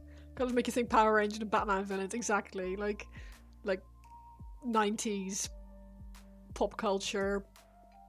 Yeah. I love them. There's something really, really fun about painting these diamonds on, and it just, yeah, I'm having a great time with them. So everyone who says, "Oh my god, what are you doing to yourself? Why would you do that?" I think, oh, I'm actually loving it. Sorry. It's so much fun. But yeah, I really, really, really love them. They make me very happy. So yeah, I've got a few other projects lined up after this that I still want to do before I start my... Exactly, as long as I enjoy it. Before I start my Tyranids. I haven't done any Tyranids yet, ever. But we're doing our friendly competition with our friends at the end of the year, where I've got my partner's sister, probably, depending on whether or not she wants to still play or do it. And 2 of our friends from local. Oh, thank you so much for the follow, White Rose Dragon. I appreciate that. And then 1 of our friends who lives in Brighton. 570. Holy moly. Ooh, that's loud. Sorry. But yeah, that's yeah. So we're doing a armies on parade kind of challenge this year. So we need to make it like... Thank you, Horror Loving. I appreciate that. That's very kind. So I'm going to make a like a diorama style base with lava and jagged rocks and everything. And I'm going to paint lava Tyranids or magma or whatever. So I've already built and primed one of them I'm going to do a Zenithon on it, I think, because I quite like a bit of definition. But my idea is to put like the hottest, really, really bright yellow in the recesses, working it out towards orange, red, and then black, and then grey at the tips. With like probably a greyish skin. Because if they're like cooled off stone kind of. Yeah, Norn is so cool. I love that. It's a really cool model. It's yeah. I built I went to a hobby afternoon in our local hobby store. And I brought my Harlequins thinking, oh, I'll just build some Harlequins. I don't need to take any paint with me. It's like reverse shading. Yeah, the thing is with heat, like on a flame, the lightest part is the closest to the base. So if I want to emulate the heat inside like the body of this thing, if that's going to be radiating out, then the lightest part needs to be under the carapace panels, and the farther out needs to be darker than. You use some technical paint so you turn it shiny and then paint it over it. Makes it look like cracks. Whoa, that's crazy. I do like that. It's a good idea. But yeah, so just trying to follow like laws of heat and stuff, but it's yeah, I have not painted a single Tyranid ever in my life, and I have decided on this crazy paint scheme that is going to probably take me a long time, and it needs to be like a combat patrol size. Is it like spearhead, combat patrol? Spearhead, combat patrol is bigger, isn't? Well, anyway, not a full 2,000 point army, but it needs to be a Norn. I've got 3 warriors there, and I've got one of these things. And I've got some of these. Like I picked up there. What are they? Neurogaunts, I think. Built those, put them in a little drawer, and I started playing with like base options and stuff, and I need to make changes because I'm not happy with that at all. So it's all part of a plan, but I don't want to start on it too early because I know that if I start now, I'll get hobby burnout. Horny guns, yeah. Yeah, I'll get hobby burnout if I start too soon, or worse, I will go find myself in November, December, realize I'm actually now a better painter than I was at the start of the year, which is what happened last year. And I'll be really bummed that I started this project really early in the year, and I'd either have to repaint it or live with the fact that I'm submitting something that probably could be better now if I started now, if you know what I mean. But it is 6:15 in the evening here, and I am actually really, really hungry, so I am going to make some dinner in a minute. I think I'm gonna do a little raid, see who we can find who is, let's see if anyone is on who I know who could do with a little raid. Bill. See how did you bought a battle company of Nids about 20 years ago. You painted the Carnifex so far. It's been 20 years and you've painted a Carnifex. That's fair. That's fair. Yeah. I know how that goes. It's the mountain of stuff, fully magnetized, but that was then. Oh yeah. I mean, I feel like we've got. It's so much easier now than people who started the hobby back in the late 80s, early 90s, because there was no YouTube, there were no tutorials, the paints were rubbish, no one knew what they were doing, and it was a shit show really, and the only people you could ask for help were your friends who also painted, if you had friends who also paint. Just seen a paint pot that isn't fully closed, so I'm just picking out some old gunk here. But yeah, only people who could help you were your friends who maybe also painted, or find a white dwarf that had maybe you were lucky and they had a white dwarf that had a painting guide or something in it. So sculpts are much better too. Yeah, I agree. Got a wrong dog demands to go out. Fair. No worries. Thank you for hanging out today, Strix. It's been very fun to have you. Really appreciate it. And thank you for, well, welcome to the community. You still got models of Nids from the 90s to do. Don't even know if Old One Eye is a fixture in the current editions. I don't know, actually. I've only been in the hobby for like 18 months myself, so I'm very bad at any kind of what's it called, lore and game side of the hobby. I only really paint, so anything as soon as people start, I don't know if it works. I don't know if it's allowed. I was like, I don't know. It looks cool. We do the rule of cool, and if it looks cool, we're gonna paint it. So that's my plan this year. I'm gonna paint lots of cool models. Anyway, I have found someone to go raid, which will be Balefire Forge. I've raided them before. They're good people and they know they do nice painting. So I think that'll be nice to send some people over there. Thank you all very much for hanging out with me today. It's been a pleasure. I've had a really nice afternoon. It's been really fun to meet new people. Thank you for the new follows. Thank you for the new subs and for the repeat subs. Thank you for your company and for the chats and the support as always. Back in the 90s, being a Games Workshop player, any kind of nerd gig was aiming for beating. Oh yeah, it's now that we've got Henry Cavill advocating for the hobby, we're in a much better position. Yeah, it's hobbying like this now is a lot better position than it was back when I was growing up. So yeah. I'm going to send over our raid to Balefire Forge. They are really, really chill, and he's a really good painter. So let's let's go send them some love. Thank you all very much for hanging out today, and hopefully we'll see you again soon. Bye bye.